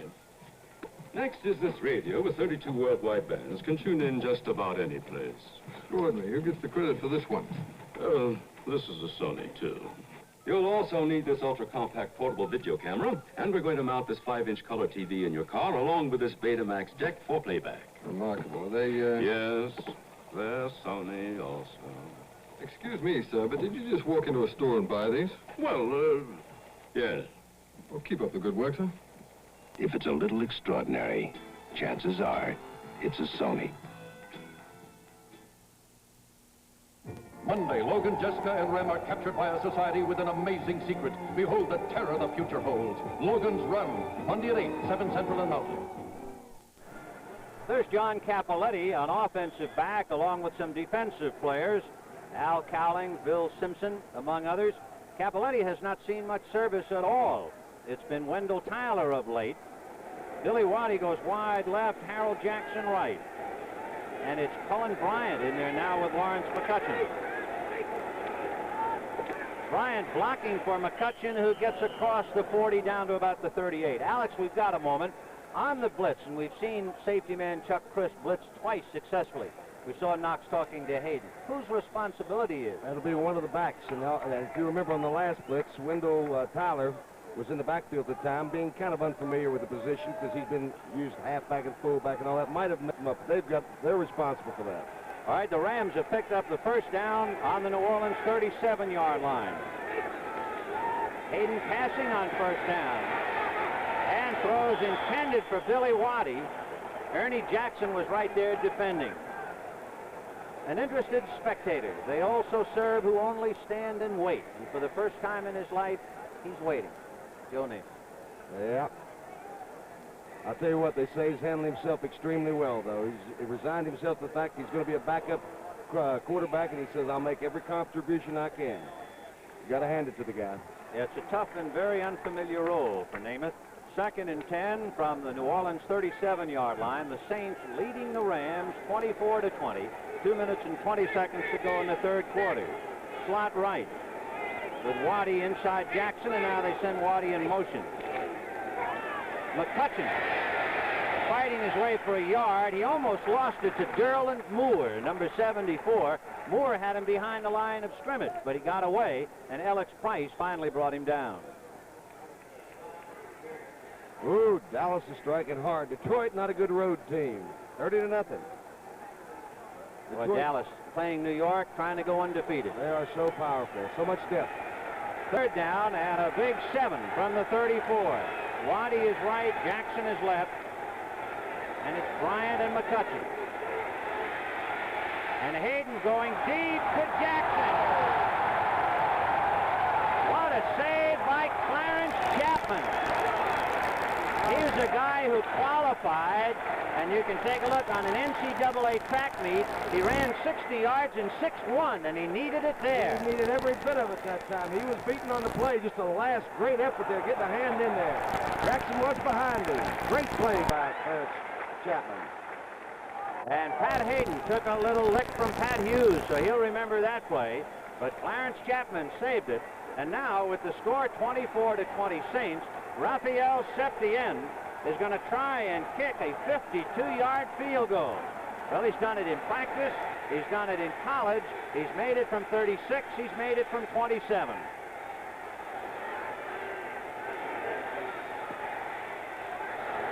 This one is out of gas. Little good. So the Rams are denied thanks to that magnificent defensive effort by Clarence Chapman. And the Saints are still holding on to the clarinet. And they're leading 24-20.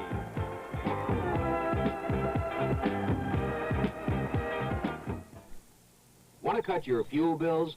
Whether your house is new or old, put insulation everywhere. It can save you money. Your attic. You need a 6 to 12-inch blanket of pink Owens Corning fiberglass. Walls. Full insulation. Unheated crawl space, insulate below the floor. Live where it's cold, insulate basement walls. See your Owens Corning fiberglass supplier to learn all about insulation. Insulation is cheaper than oil. You got a place to get to. Exxon knows along the way. It's nice to hear somebody say, thanks for coming by today. Exxon wants you here tomorrow. It's always nice to say, come on in, hey, where you been? Thanks for coming by today. Thanks for coming by. Pat Hayden is 13 for 20 for 192 yards and 2 touchdowns. But he just missed a third one, and he's a little downcast for the moment and taking a breather. New Orleans takes over 1st and 10 on their own 34. Henry Childs goes wide right and a slot left with Herman inside Gilliam. Strawn with Galbraith blocking. And Strawn knocked out of bounds. He crossed the 40-yard line. He went out at the 42. Jim Youngblood grabbing him and dragging him out. Mike Strawn on the sideline, a somewhat pensive player, alone with his thoughts, as are most of the Rams for the moment, down by 4. Don't worry about Mike Strawn. You know, he's filling in for Muncie and sharing the duties there. In 75, he was having an outstanding season, 600 and some yards until he got hurt in the 11th game as a final in that Washington game. Talking about hurt, Jack Youngblood was hurt, taken to the sidelines. Al Cowlings is in there now. 2nd and 2 from the 42. Galbraith fights his way, and he might have made the first down despite Larry Brooks. There's Jack Youngblood along with Vince Ferragamo, and Youngblood has to come out. And, of course, for Jack Youngblood, be a big blow to the Ram defense if they lose that defensive end. Al Cowlings, the 7-year veteran out of SC, picking up the slack. The Rams somehow don't look the least bit concerned on the bench, do they? I guess they feel that having already scored 20, they can score a lot more. For the Saints, they're coming out of a dogfight last week where they came up short despite scoring over 30. So here they go, 3rd and 1 from the 43. Galbraith. And it would appear as if he made it. If Galbraith only had Galbraith blocking for him, he'd be something. He is good. He is a fine blocker. And now, Rafael Septien, who knows now that his foot might very well figure in this battle of field goals, among other things, and particularly since he has been cut earlier by New Orleans, you can imagine the mixed emotions he has down here. He spent a lengthy 10 minutes before the game talking to Rick Zorro, who does the kicking for the Saints. Well, let's see if he made it. The angle appeared as if he did. Now they say 2 inches. And the crowd hollers, go for it. And Hank Strand says thank you, but no thank you. Not at this point in time. We're leading by 4. Why in the world do we want to give him the ball here if we come up a buck short? So Henry, with epaulets on his T-shirts, patrolling the sidelines for New Orleans. Billy Waddy all alone on his 15-yard line. And Tom Blanchard, who has 2 punts and an average of 47.5. And there's Billy Waddy standing on the 15. New Orleans, however, has had a very poor punt coverage team thus far. Waddy from the 23, and a fair catch, and that'll be that. So the Rams will take over. 42 seconds left to go in the 3rd quarter. The Saints 24, the Rams 20. In a battle of fumbles, and so far, New Orleans has picked off more than the Rams. Here's to good friends. Tonight is kind of special. Tomorrow we go back to civilization. Let's have a last night in the wilderness party. Yeah, good idea. I've got just what we need. So tonight. Hey, hello, Brown. You've been hiding that all week? I was waiting for the right moment. When you want the taste of a truly great beer, tonight, let it be Lowenbrau. Well, like the song says, here's to good friends. Let it be Lowenbrau. With the price of most things going up, the sticker price of Pinto, the best-selling American small car, is coming down. As of October 3rd, new 78 model Pintos with more standard features will have a lower sticker price than last year's model comparably equipped. Important features are now standard, like AM radio, power front disc brakes, rear window defroster, tinted glass, and protective body side moldings. Ford Pinto, more car for the money than last year. When America needs a better idea, Ford puts it on wheels. With 42 seconds remaining in the third quarter, the Saints leading the Rams 24-20. The Rams take over 1st and 10 on their own 24. Harold Jackson wide right. Waddy goes left. Wendell Tyler is in there now with McCutcheon. It's McCutcheon for a couple.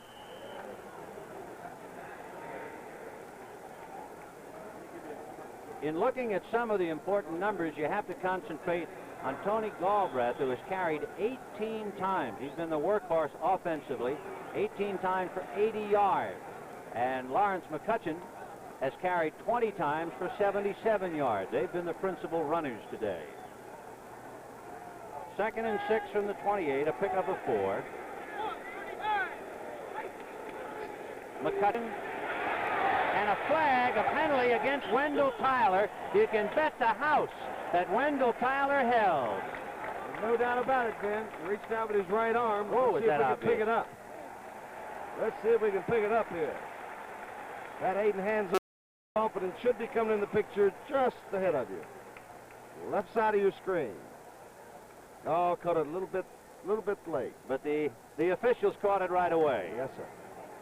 No doubt about it. Pat Hughes, the linebacker, had beaten Tyler, and Wendell instinctively reached out and grabbed him by the jersey, and standing right in front of him was a motorcycle policeman ready to write out the ticket. Well, the Rams very predictable, though. They're keeping the ball on the ground, keeping the poise, not worried about it, trying to establish the basics. That's back to the 18-yard line. Personal foul. Pat Hayden, sooner or later, is going to have to reach in the bag and come up with a trick or two. By the way, that wireless microphone worn by the referee is not our equipment. That's the league's microphone. 3 seconds to go in the third quarter. 2nd down and 15 from the 19. And Hayden belted, but not all, even though New Orleans, Derlin Moore chases the ball in the end zone. And time would appear to have run out as we take another look. See, I believe it was Derlin Moore. So that's the end of the third quarter with the score, the Saints 24, the Rams 20. We now pause for a word from your local station.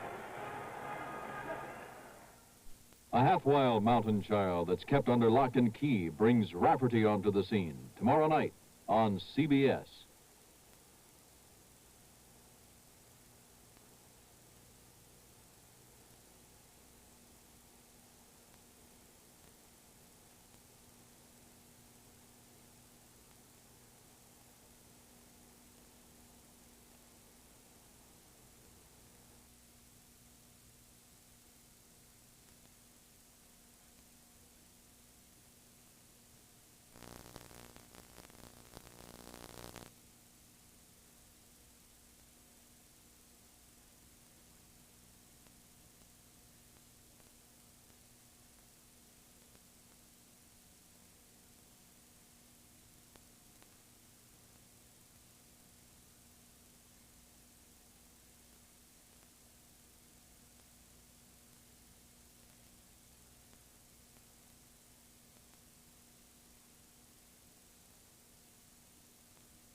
John Capoletti, who had carried the ball 103 times this year and only one fumble, suddenly finds himself on the sidelines as first Tyler and then Bryant alternates with McCutcheon. 3rd and 15 after that holding call charged against Wendell Tyler. Backstay into block. And Hayden deep to Harold Jackson at the 35. And Chapman has him by the jersey, brings him down at the 24-yard line. Harold Jackson wide open, and Hayden hit him on the money. The man can just fly. The coverage was there. He just simply outran the coverage by a wide margin. The pass is underthrown a little bit by Pat Hayden, who's worked to strengthen his arm, and in fact has. Look how much look how much behind he was. He just outdistanced the coverage. And Clarence Chapman, as you know, can step it.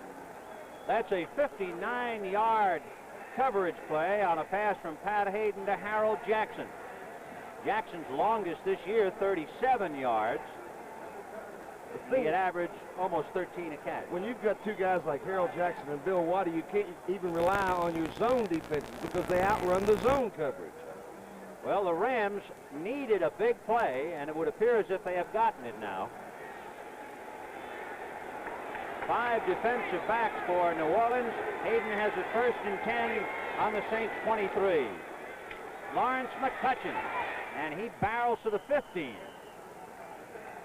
Picked up 8, so it should be 2nd and 2. Chuck Christ at the bottom of the pile, number 44. I believe there was Cullen Bryant in there blocking in the backfield for him. I wonder what happened to John Cappelletti. We have not seen him. Cappelletti left the field. He was not injured to our knowledge. They've just decided to alternate Tyler and Bryant. Bryant's in there again with McCutcheon. Jackson right and Waddy left. 2nd and 3.5. McCutcheon going to the 10. Bumped and knocked out of bounds at the 8-yard line. Ernie Jackson again coming in there making the stop. I don't know how many plays he's figured in on a day. There's one more look at John Cappelletti. Now McCutcheon bounces outside. Reggie's blocking very well. Cullen Bryant putting a nice block on there. There's a guy, though, that rarely breaks the long runs, but he's very consistent. Ernie Jackson, if he's just a little bigger, there's Chuck Christ giving a little bit of out-of-bounds action there. McCutcheon has carried 22 times for 93 yards, and he's going to carry again, spinning and driving to the 2 and leaving Saints in his wake. So McCutcheon is indeed the workhorse for the Rams. The Ram bench, as you mentioned earlier, not appeared worried, as if they can score against New Orleans. Been their own fumbles and a couple of breaks that kept the Saints in the game. And what a heartbreaker for the Saints if they should go ahead and win the ball game, because they've lost so many games this year that they've been in nearly every game this year. McCutcheon needs 1 yard to get 100. And he's in there with Wendell Tyler now. And that's Bryant as a wide receiver. And McCutcheon got the yard and got a touchdown with it.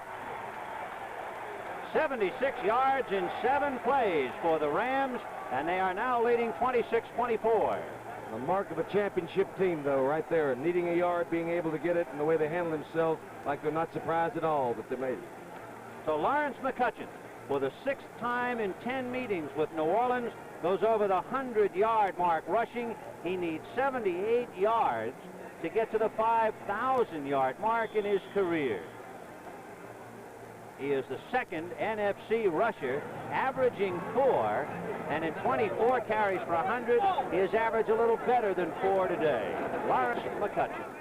Clutch, they call him, and clutch he is. Now Septien trying to make it 27-24. Whoa, bad pass. A flag on the play. Septien. Ha ha ha. What to do? Throw it up in the air. And it's picked off by Ernie Jackson, and I was thinking of Garo Yefremian when I was watching Septien. Boy, when something like that happens, they lose their poise altogether. Flag on the play, remember? You would think as much time as those kickers have spent about it, they could handle themselves in situations like that a little more. It looks like offsides, a preliminary signal. There it is. Offsides against the Rams. So offsides plus a bad snap from center. So the Rams 26 and the Saints 24. We have 12 minutes and 55 seconds left to go in the ballgame. Boy, whatever you do, don't go wandering off. Except for the insurance and closing. Oh, well, what insurance company? Ah, they're all the same. Allstate's different. Different? How? We give a 10% discount for newer homes. Oh? It's a 10% discount. Now 10% off our rate. On basic homeowners insurance for houses 5 years old or less. Allstate's different, all right. Good hand. Oh, boy. When it takes being different to be better, Allstate will do it. That's a promise from us. Good hands, people. You know, it looked like a light day. with nothing to deliver but posters for the AC Spark Plug Buy 7, Get 1 Free sale. What could be easier, right? Wrong. Do you know how many places sell AC Spark Plugs? And everyone with a poster like this is selling 8 AC Spark Plugs for the price of 7, as long as supplies last. Sure, getting a free AC Spark Plug is a great idea. But you better move fast. Next Saturday, CBS Sports presents live coverage of the Series Championship of Women's Tennis with Chris Evert and Billie Jean King heading the field. That's next Saturday at 2:30. The Rams leading the Saints 26-24. Septien kicking very deep. Chapman on the goal line. Behind the wedge. Out to the 20, 25, 30-yard line. He was tripped up by Eckern and finally stopped by Nolan Cromwell. A reminder, Championship Saturday, November the 5th, starting at 2:30.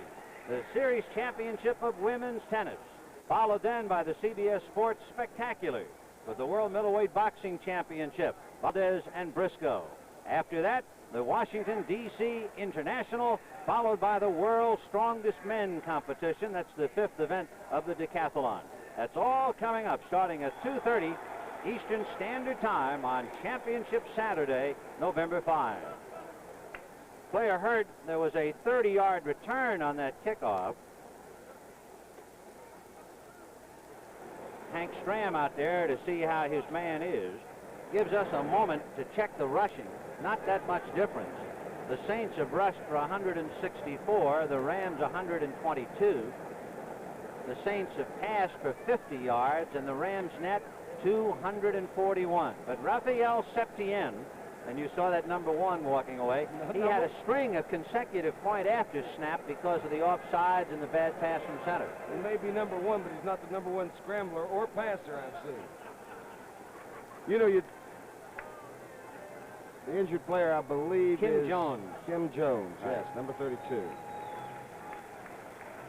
He was on the injured reserve list in 1975 because of an ankle injury.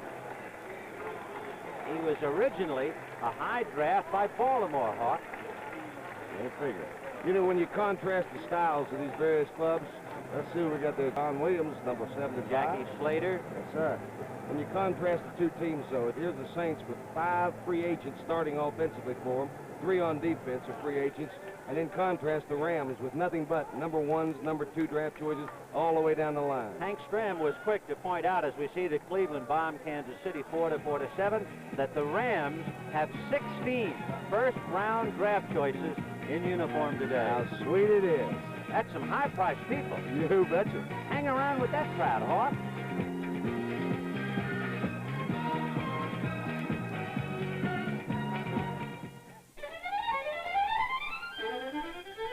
Touch, the first computer TV. Magnavox Touch Tune Color Television. Touch, and lock in computer sharp color, computer fast. Touch, no need to fine tune ever. Touch, at the set, or by remote control, computer controlled color. Star System Touch Tune Color Television from Magnavox. Touch one today.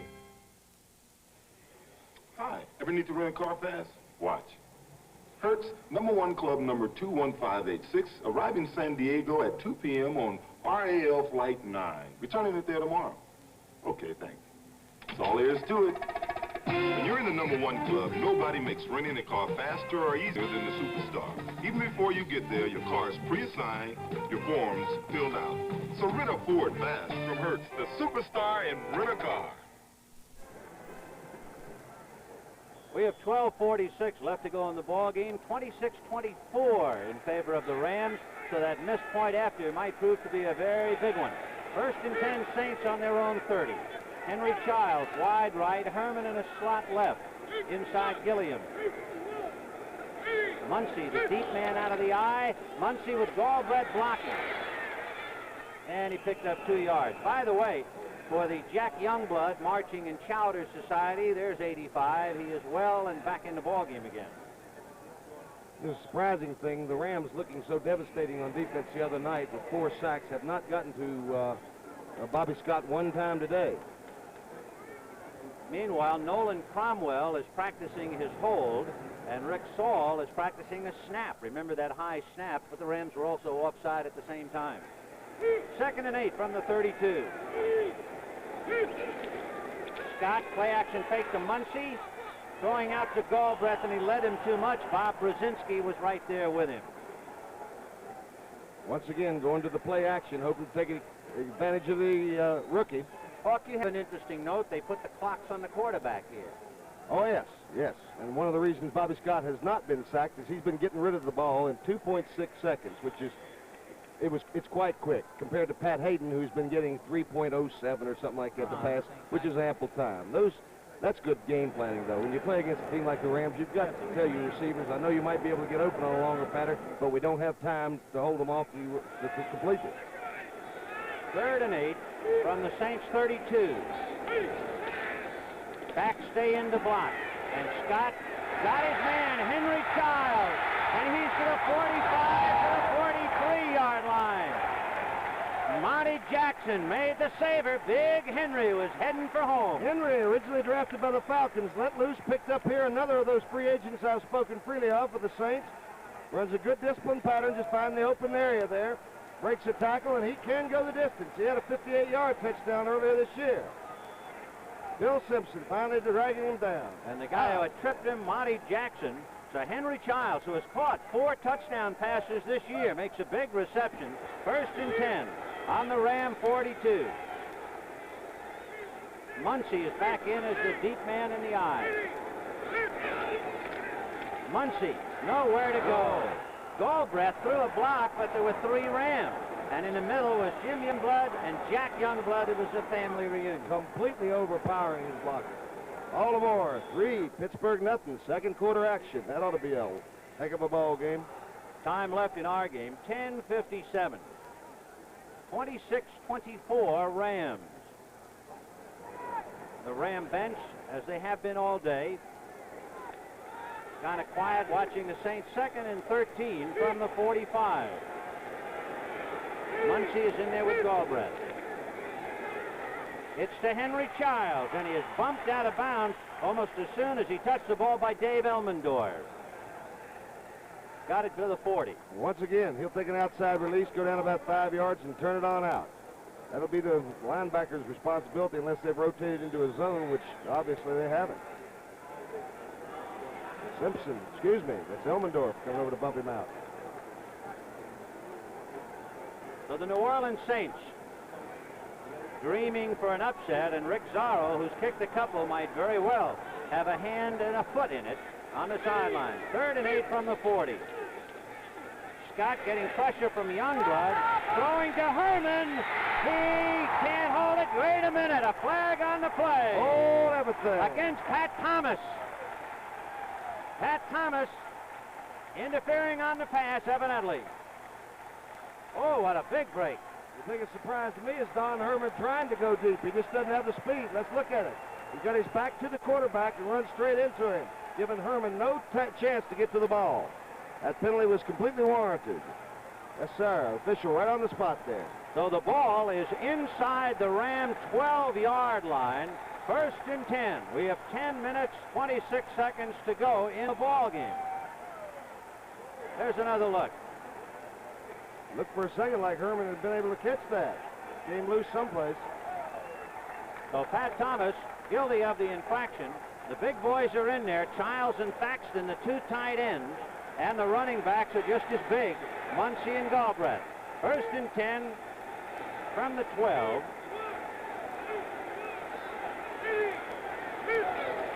Here goes Muncy. Galbraith lays out a block, and he's inside the 10.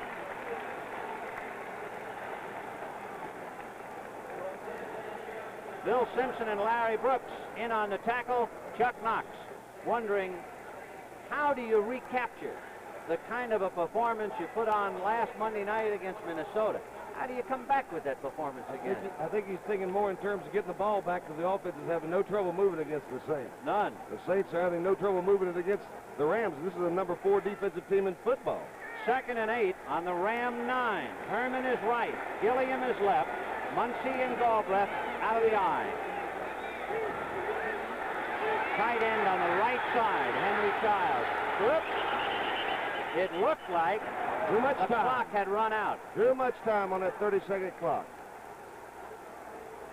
And for Bobby Scott, after 6 years in the NFL, that's an embarrassing moment for him to take too long. Big play. And the quarterback is responsible for getting the team in the huddle, out of the huddle, in time to get the play off. There's Septien, and there is Zarro, the two men who might figure very prominently when we get down to the nitty-gritty. They both can kick the field goals. They both have kicked a couple, but a missed point after has kept the Saints just 2 points back. 2nd and 13 from the 14. Scott, buried. He was hit by Jim Youngblood and Isaiah Robertson. And the blitz was indeed on that time. That's the first sack of Bobby Scott today. That brings up that point you mentioned earlier about how quick Scott has been in getting the ball away, but this time they get after him. They feel they needed a little additional help up there, and they said blitz 2 of the linebackers. Neither one were picked up. So remember, on the pass interference, they had 1st and 10 on the 11. Now it is 3rd and 23 thanks to the first sack of the day by the Rams. Only their 12th sack of the year. They had 45 last year. Brzezinski is out. Jackie Wallace is in. They're looking passive for us.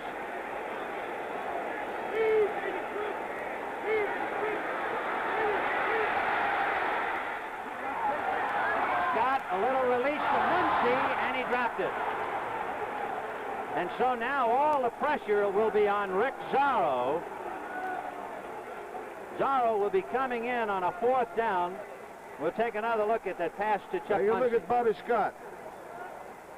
Get a little in and out, the grapevine, whatever you want to call it for the Rams. It's a twisting thing. It was an unusual release by Bobby Scott. He just tried to run with it before he had possession of it. Chuck Muncie. Looked like he hit Muncie on the right kneecap.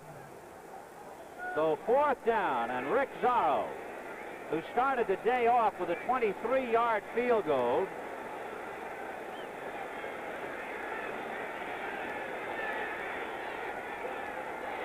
The line of scrimmage is the 24. They're spotting it on the 32. It's a 42-yard field goal. No good. Uh-oh. Zarro unable to kick a 42-yard field goal, and the Saints are still trailing by 2. With 8 minutes and 59 seconds left to go in the ballgame. There it is. Introducing the Ford in your future, the new Ford Fairmont. A new car designed for today and the years ahead. At 33 miles per gallon highway, 23 city, Fairmont has the highest mileage ratings in its class. Yet it has 90% of the head, leg, and shoulder room of most large cars. And base sticker prices for the Fairmont line start at just $35.89. Fairmont, roomy but with mileage like a small car, and the lowest sticker price in its class. Test drive Fairmont, the newest, better idea from Ford. Should have bought Mobil 1. The oil that saves you gas, you know. Should have bought Mobil 1. Helps you start at 35 below. Should have bought Mobil 1. Engine temperature at 500. You're cool. Should have bought Mobil 1. You only change it every 15,000 miles. Mobil 1, the oil that does it all. Take it from an expert. 8:59 left to go in the ball game, and the Rams have just dodged a bullet. Remember, the Saints had 1st and 10 on the Ram 11. There's Al Cowlings looking on as the Rams break the huddle. 1st and 10, the ball just inside the Ram 25. Waddy in motion right. Second man is McCutcheon. Got away from Darrell and Moore, ran into 3 more. Merlo was the first man to hit him. McCutcheon, when he took that ball, had rushed for 100 yards today. San Francisco trying to get something together against Tampa Bay, but then who doesn't? Yeah, San Tampa Francisco 7, Tampa Bay, as usual, nothing. 0 for 20. 2nd and 6 on the 28-yard line. Billy Waddy wide left, Harold Jackson right. Wendell Tyler in there with McCutcheon. And here comes Tyler. And Merlo trips and slows him up, and then the Saints come in to wrap him up. And there's a flag. Merlo might have been clipped. He was the one who made the first contact with Tyler. And let's see. It could have been by Terry Nelson, too. Terry Nelson was involved in the thing. It looked like when he bounced outside, he tried to keep from continue blocking, but I don't believe he did. Yep, it's a clip. Take a look and let's see. Doug France gets an excellent block here. I don't know whether you're going to see it in the picture or not. 77 hooks his man in. There you see it right there. Merlo. Jim Merlo being clipped by Terry Nelson. And those are mistakes that are so costly with your field position that you want to control the ball game. Now it is out of control. Talking about mistakes, of course, one that jumps to mind immediately was the play where the time ran out on Bobby Scott. That's a big 5 yards. That makes a lot of difference to a guy trying to kick a field goal. Indeed it does, Ben. Here's Joe Namath, alone with his thoughts. Bert Jones and his boys getting it together, 10-0 over Pittsburgh. And what's happened to the Steelers? And Hank Stram, the perpetual, incredible walking man. Said, I can outcoach most of the coaches in football, can outdress all of them. Here's the official. We haven't heard him in quite a while. Personal foul and a clip. We know it was the clippee was Merlo. You got it. So that brings the ball to the 14-yard line. Oh, look at Big D. No mercy. Cowboys are having no mercy, taking no prisoners. Terry Nelson shifting to the left side as the tight end. Waddy in a slot right inside Jackson. And Hayden, a quick out to Jackson. Ernie Jackson has him. He lateraled, but I don't know whether it was a forward lateral. It might have been a forward lateral by Harold Jackson, and if so, the Rams have stumbled again. Indeed, it was a forward lateral. Yes, sir. Well, they picked it off. That flag was in the air as the ball left his hand. A very calculated call there by Pat Hayden. Not much danger in getting that one intercepted at all. When you get it out in the open field to a guy like that, Ernie Jackson, and what a ball game he's played, hangs on with determination. There's Waddy out in front of him, so it was definitely a forward lateral. Sure it was. Jack Youngblood, who was shaken up and out for a little while, he takes time out along with several others. That's Fred Dreyer just to his right. So the two defensive ends are huddling. Knowing that pretty soon they're going to be entering the ball game again. So a loss of a down on the illegal forward lateral. It is third down. They'll have to change the scoreboard here. Freddie Dreyer cooling off. It's about 72 in here when you're winning. Now it's 3rd and 20 from the 14. And Hayden is letting out for Billy Waddy. No good. Ernie Jackson right there with him. And Waddy just ran out of real estate looking for the ball. So it is 4th and 20. Glenn Walker will have to punt it out from just about the goal line. And Ernie Jackson running stride for stride with, well, not quite stride for stride. No. He's losing some ground there, but the pass too far out of bounds. Again, Pat Hayden, who does not throw many interceptions, has only had one this year, I believe, is going to play it safe. Glenn Walker has had one punt for 35 yards. Rick Mouty is deep on his own 40-yard line for a return. And a big play now. It is 26-24 Rams, 8 minutes left, and Walker trying to get the ball deep to New Orleans. Look out for Chapman, but he got it away. Mouty receiving on the 35 to the 40, still on his feet, and down at the 42-yard line. And Clarence Chapman just missed hitting Glenn Walker. Watch. Let's take a look. Coverage by that Rams, they've only given up 4 yards per punt return. That's the lowest in football. And did he get him? He was blocked into him if he did get him, so it didn't make any difference. That appeared to be almost a costly mistake for New Orleans. Now they put the ball in play with 7:47 to go. That was a 51-yard punt from the line of scrimmage. The line of scrimmage, the 42-yard line of New Orleans. Excellent field position for New Orleans. Well, here come the Saints. Herman right and Gilliam left. Galbraith and Muncy in the backfield. Here's Muncy. Galbraith blocking on Jack Youngblood.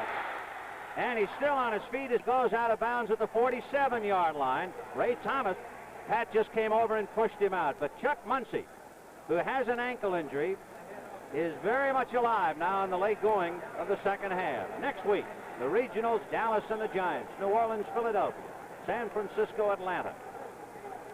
Chicago, Houston, Green Bay, and Kansas City. And 2 whoppers, St. Louis at Minnesota, Tampa Bay at Los Angeles.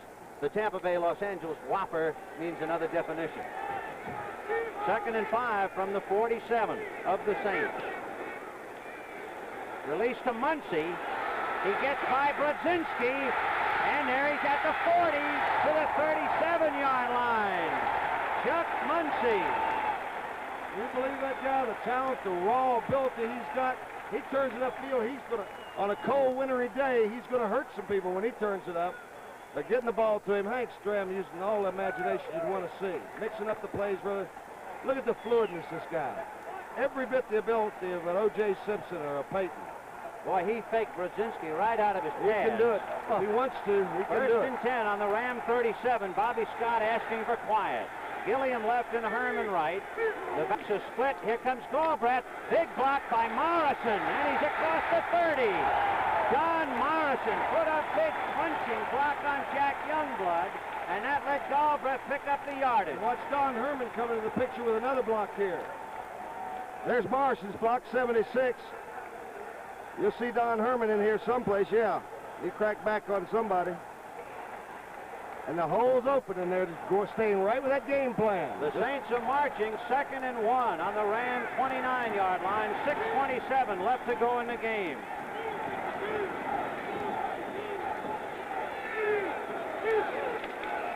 Muncy, first down to the 20.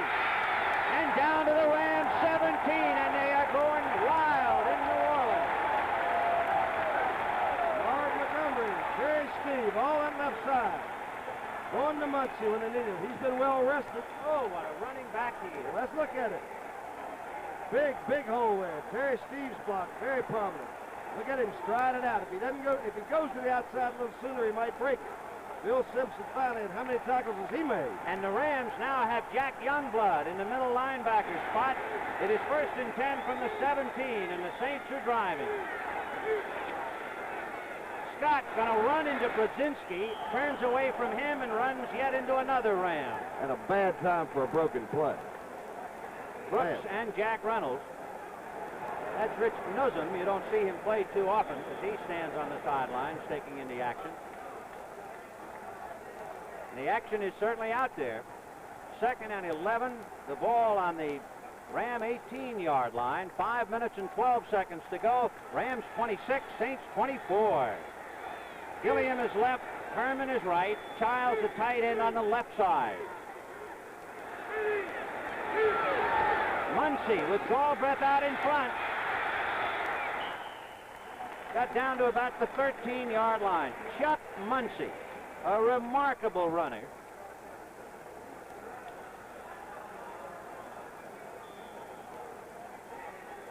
And so the Bears shut out the Packers, 26-0. And Bart Starr can't be a bit happy about that, but Chicago stayed in that race.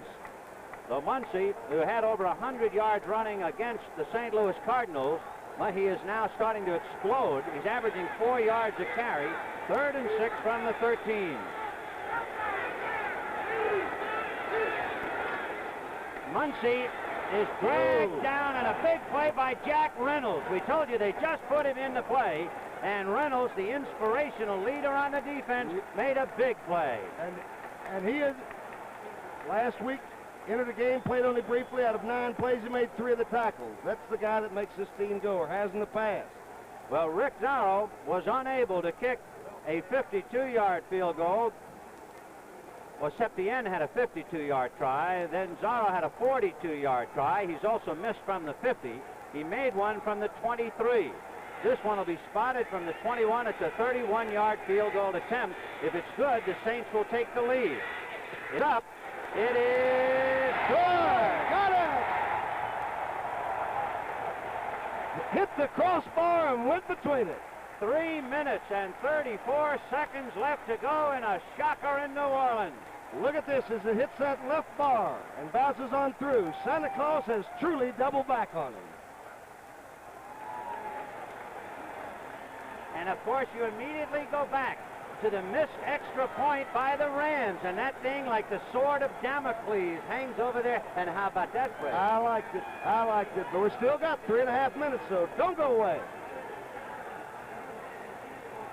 That's Tom Blanchard, the punter, and the holder. You don't usually put the spotlight on them, but holders are almost as important as the kickers, as well as the snap from center. So the Saints 27, the Rams 26, 3 minutes, 34 seconds to go in the game. Atlanta lost to Minnesota. So this is a big one. And here is the hero for the moment. You know what he spent his off season doing? He was helping to develop a bicycle that you pedaled back and forth rather than up and down or around. Now you tell me kickers aren't goofy. Would you spend your whole off season doing that? There's something. For the Rams, Wendell Tyler, flanked by Cullen Bryant and Jim Jodat. And Zarrow kicking it to Jodat and to Cullen Bryant. Will take it to the 10, 15, 20, 25, 27-yard line. Cullen Bryant making the return. Rick Kingray making the tackle, a 27-yard return. Don't forget, Championship Saturday, November the 5th, starting at 2:30 Eastern, the Championship of Women's Tennis, followed by our CBS Sports Spectacular, the World Middleweight Boxing Championship. And after that, the race from the Washington, D.C. International, followed by the World's Strongest Men. And now here come the Rams. Waddy to the left and Jackson to the right. Tyler in there with McCutcheon.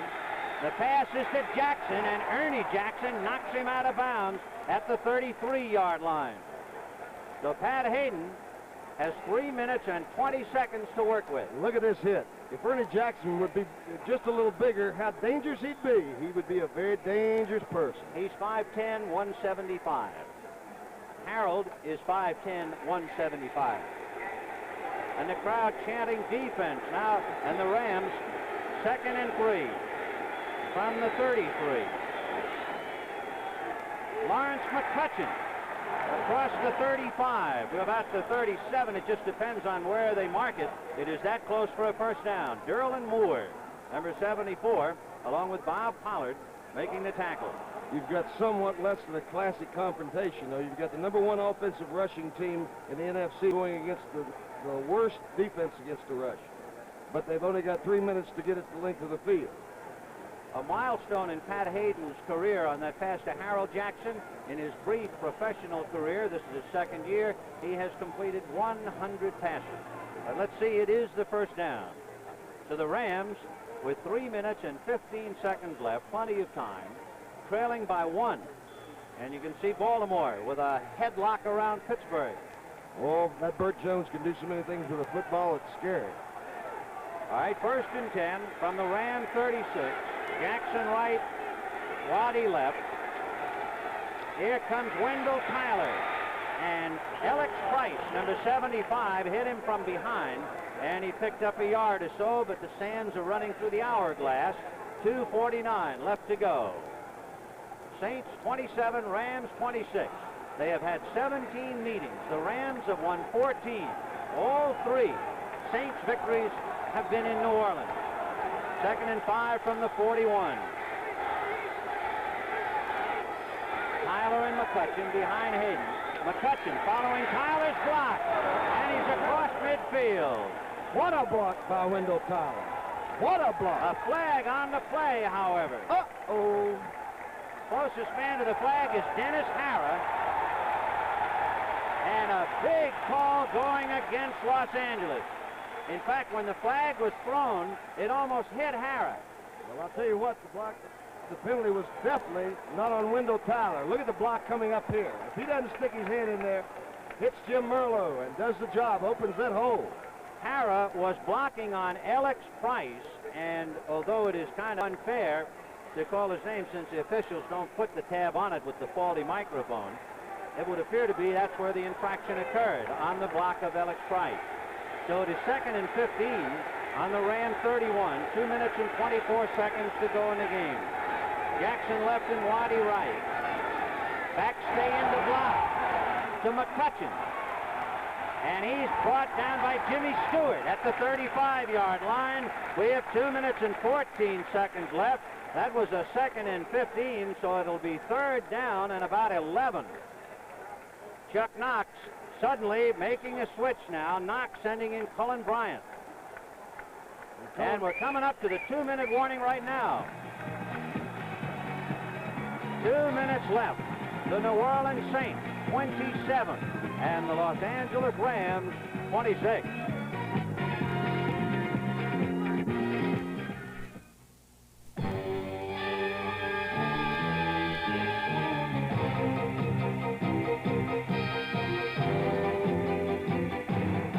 Stuntman, you get the bruises instead of the glory.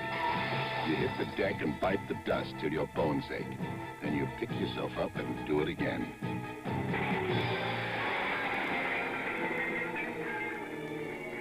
Okay, cut! That's a wrap, everybody. Let's go, buddy. Boy, am I dry. But now comes Miller time. Time to wrap it up and reach for the best tasting beer you can find. Miller High Life, America's quality beer since 1855. If you've got the time, we've got the beer. Miller tastes too good to hurry through. When it's time to relax, we've got the beer. Miller beer. We have 2 minutes left to go in the Superdome. Vin Scully along with Alex Hawkins. And the Saints leading 27-26. The Rams desperately trying to cover the necessary real estate. 3rd and 11 from their own 35. And the crowd chanting defense. Biggest play now for Hayden. Who would he go to if he passes? Jackson, who has caught some big ones. McCutcheon. Well, we'll find out as Waddy goes right and Jackson left.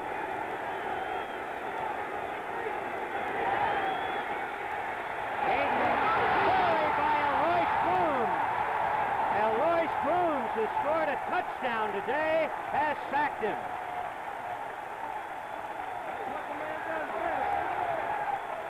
He's in there for his pass rushing ability. You see Doug France, he just beats him on a strong outside charge. Pat Hayden never saw him. So Chuck Chris had 2 sacks of Hayden. Alois Grooms now gets the big one, and with 1:56, Glenn Walker will have to punt. The 3rd sack, 19 yards. Grooms, of course, already got headline scoring a touchdown on a pass from Bobby Scott on a play that the Rams might not get over the rest of the year. Mouty deep on his own 30. Walker has 2 punts. He's averaged 43 yards. 1:40 to go in the game. And that missed point after haunting the Rams now. He will let it bounce, and the Rams down there to cover it. It goes out of bounds at the 36-yard line. And with 1:28 left to go in the ball game, New Orleans has the ball, and they have a 1-point lead.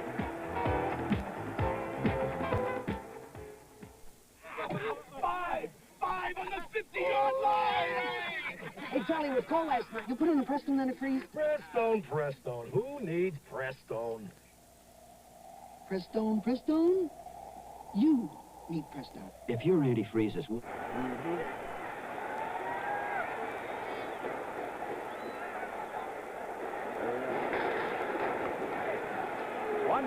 to go, 1st and 10 from the New Orleans 36. Here's Muncie on the outside to midfield. Bill Simpson is the only man to get him, and he pushed him out of bounds. He got help from Pat Thomas, and he goes down to the Ram 29-yard line. Chuck Muncie. Well, I don't quite understand Bill Simpson running along beside him for that long without trying to commit and knock him out of bounds or something. Watch the blocking Galbraith. is there. The blocking is there. Marv Montgomery, Galbraith making the block. But watch Simpson here. Runs along at 10 yards, 15. There's 20 yards, 25 yards before pushing him out of bounds. That has to be respect about being faked right out of your helmet. Could very well be. 1st and 10 on the Ram 28-yard line. Herman is right. Childs and Thaxton, 2 tight ends. Muncie following Galbraith. Got across the 25. Bill Simpson had to come up.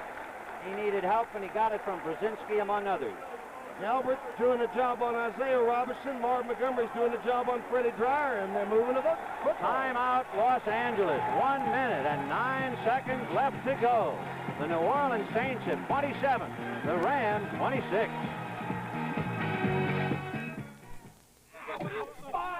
Five on the 50-yard line! Hey, Charlie, with cold last night, you put in a Prestone antifreeze? Prestone. Who needs Prestone? Prestone? You need Prestone. If your antifreeze is worn out or you don't have enough, you could be in trouble. So put in a fresh fill of Prestone, too, to prevent corrosion and freeze-ups. Prestone. We need Prestone. Prestone. You need Prestone. Come on, old trademark. Time for your walk. What's the hurry? I know where we're going. To where your family began. With the same Levi's blue jeans worn by this man. Hey, you've come quite a ways, little registered Mark. Now that I see these guys by the park dressed in your newest edition. Sums it up right there. Levi's sportswear. Trademark, I know what you'd say if you could. Levi's don't have to be blue. Just have to be good. The Rams are on the ropes, and New Orleans sky high. They have it 2nd and 5 on the Ram 23-yard line. 1 minute and 9 seconds left, and the Saints leading by 1, 27-26. Mouty is split wide right. Childs and Thaxton, the two tight ends. Muncie and Galbraith, the running back. Galbraith across the 20 to the 15, with Simpson hanging on for dear life, and Elmendorf at the bottom. And they have torn the Ram line to pieces up the front. Watch Emmanuel Sanders, watch the blocks of John Hill, and watch the spinning ability in the drive here of Tony Galbraith. He is a player, a bona fide player. 45 seconds left to go. The Rams have only one timeout left. And the ball 1st and 10 on the Rams 12-yard line.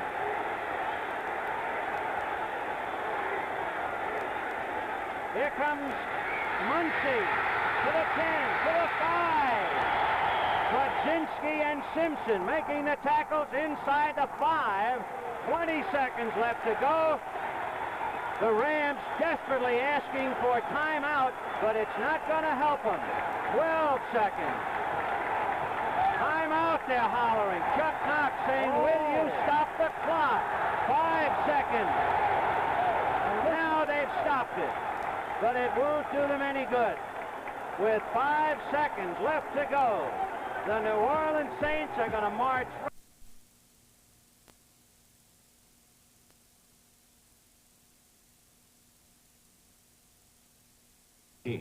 Rugged as the men who run it, men who fell the mighty fir and see it rise again. When the time in your life comes to get a chainsaw, get the King. Homelight, the Chainsaw King. Whose reputation for quality parts is over half a century old? Where can you find over 100,000 parts, many of them better than your car's original parts? And who also supplies those parts to over 50,000 professional mechanics? Now, who should you see for quality parts? NAPA, that's N-A-P-A. We help keep America moving. They backed the clock up 3 seconds because one official had already called the timeout prior to having it had run down to 5. So here come the Saints leading by a point. 2nd down, 2 yards to go, the ball on the 4, and if Scott just falls down on the ball, the Saints have won it. Boy, what running back, Galbraith and Muncie. And Muncie behind Galbraith is going to go out of bounds with 4 seconds left, and it would appear as if it's awfully close to that needed 1st down. Not that it's that important, right, Hawk? Those are the small areas, though, that eventually you may lose the game by running out of bounds when all you had to do to win it is to stay in bounds and run the clock out. But the Rams about this time saying, get the fork, I'm done. 4 seconds left, and they would appear to be done. Our thanks to our producer, Bob Stenner, our director, Tony Verna, our statistician, Dr. Bob Woods, as Hank Stram, with 2 of the finest young running backs you will see anywhere by the name of Tony Galbraith and Chuck Muncie. with a backup quarterback named Bobby Scott. They have capitalized on 3 Ram fumbles. A big capitalization was when the Rams missed the point, so they had to settle for 26 instead of 27, and that point is going to kill them here in New Orleans today. Another thing we might point out, I don't think it'll ever come to this, is the fact that the Rams beat the Saints by 7 points in their first game. In case of a tie in that division, and right now, who knows what's going to happen in that division? Them scoring could be a difference somewhere along the season. The Rams figured to win this one. Atlanta figured to lose, and Atlanta lost. But the Rams are going to lose. 3rd down and a yard to go on the 3. And there's only 4 seconds left. Scott to Muncie. And he fumbles. And the Rams might have recovered, but time, I believe, has run out. It is finally picked up by Thaxton, the tight end, but it had long been whistled dead. According to the clock, it is all over, and it is. The New Orleans Saints have upset the Los Angeles Rams as Hank Stram has won his 2nd game this year, and how sweet this one was. Fred, you're getting married. You gotta look great, so stop shaving. It's better to get stroked in the morning. The Bic shaver? The Bic shaver is so responsive it doesn't shave you, it strokes you. I'm gonna get stroked like this every morning. And the Bic shaver's cheaper than blades, yet it's a blade and handle in one. Fred, marriage agrees with you. Well, he really got stroked this morning. The Bic shaver, lots of great shaves from just one Bic shaver. Then it's time for the next. So don't shave, get stroked in the morning. I got enough to worry about. My hairline, my waistline. When it comes to my money, our money, We let someone else help us do the worrying. our IDS representative, he worries about planning for our future. And that means not just life insurance, but investments and savings, too. IDS, not just insurance, not just investments, but a financial plan designed especially for you. When it comes to your money, let us help you do the worrying. IDS, we help people manage money. Over 59,023 actually here at the Superdome, seeing New Orleans beat the Rams for the 4th time in 18 meetings. All 4 meetings and all 4 victories taking place here in New Orleans. Today, New Orleans capitalizing on 3 Ram fumbles, got 27 points. The Rams would have had 27, but on that 1 point, a bad pass from center plus an offsides on the play, and the Rams wind up being haunted and eventually lose because of that point. New Orleans 27 and Los Angeles 26. Remember, next Saturday, Championship Saturday, starting at 2:30 Eastern Standard Time, the Series Championship of Women's Tennis, followed by our CBS Sports Spectacular, the World Middleweight Boxing Championship battle between Valdez and Briscoe. After that, the Washington, D.C. International, and the 5th round of the World's Strongest Men of the 5 of the decathlon events. That's all coming up Saturday, November the 5th, starting at 2:30 p.m. Eastern Standard Time. Then the CBS Sports Spectacular at 4 p.m. We sure hope you'll join us then. So the Rams have been beaten here in New Orleans. They go home a loser. Atlanta lost to Minnesota. The NFC West is still wide open. This is Vin Scully for Alex Hawkins. Hope you enjoyed the ball game, and the NFL Today is a presentation of CBS Sports. Now, we'll take you to CBS Sports. But before we do, here in New Orleans, as we watch this large crowd enjoying this 1-point victory, the Rams go home, and to finish up their schedule, they will play Tampa Bay, Green Bay, and San Francisco. They have 3 games in a row to get well.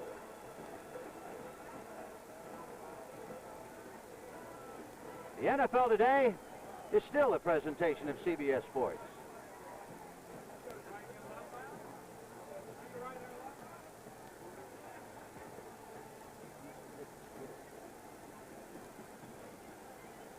Will the grand jury blow the lid off Wyoming's state capitol? It's high noon in Cheyenne as 60 Minutes looks at charges of corruption in state government.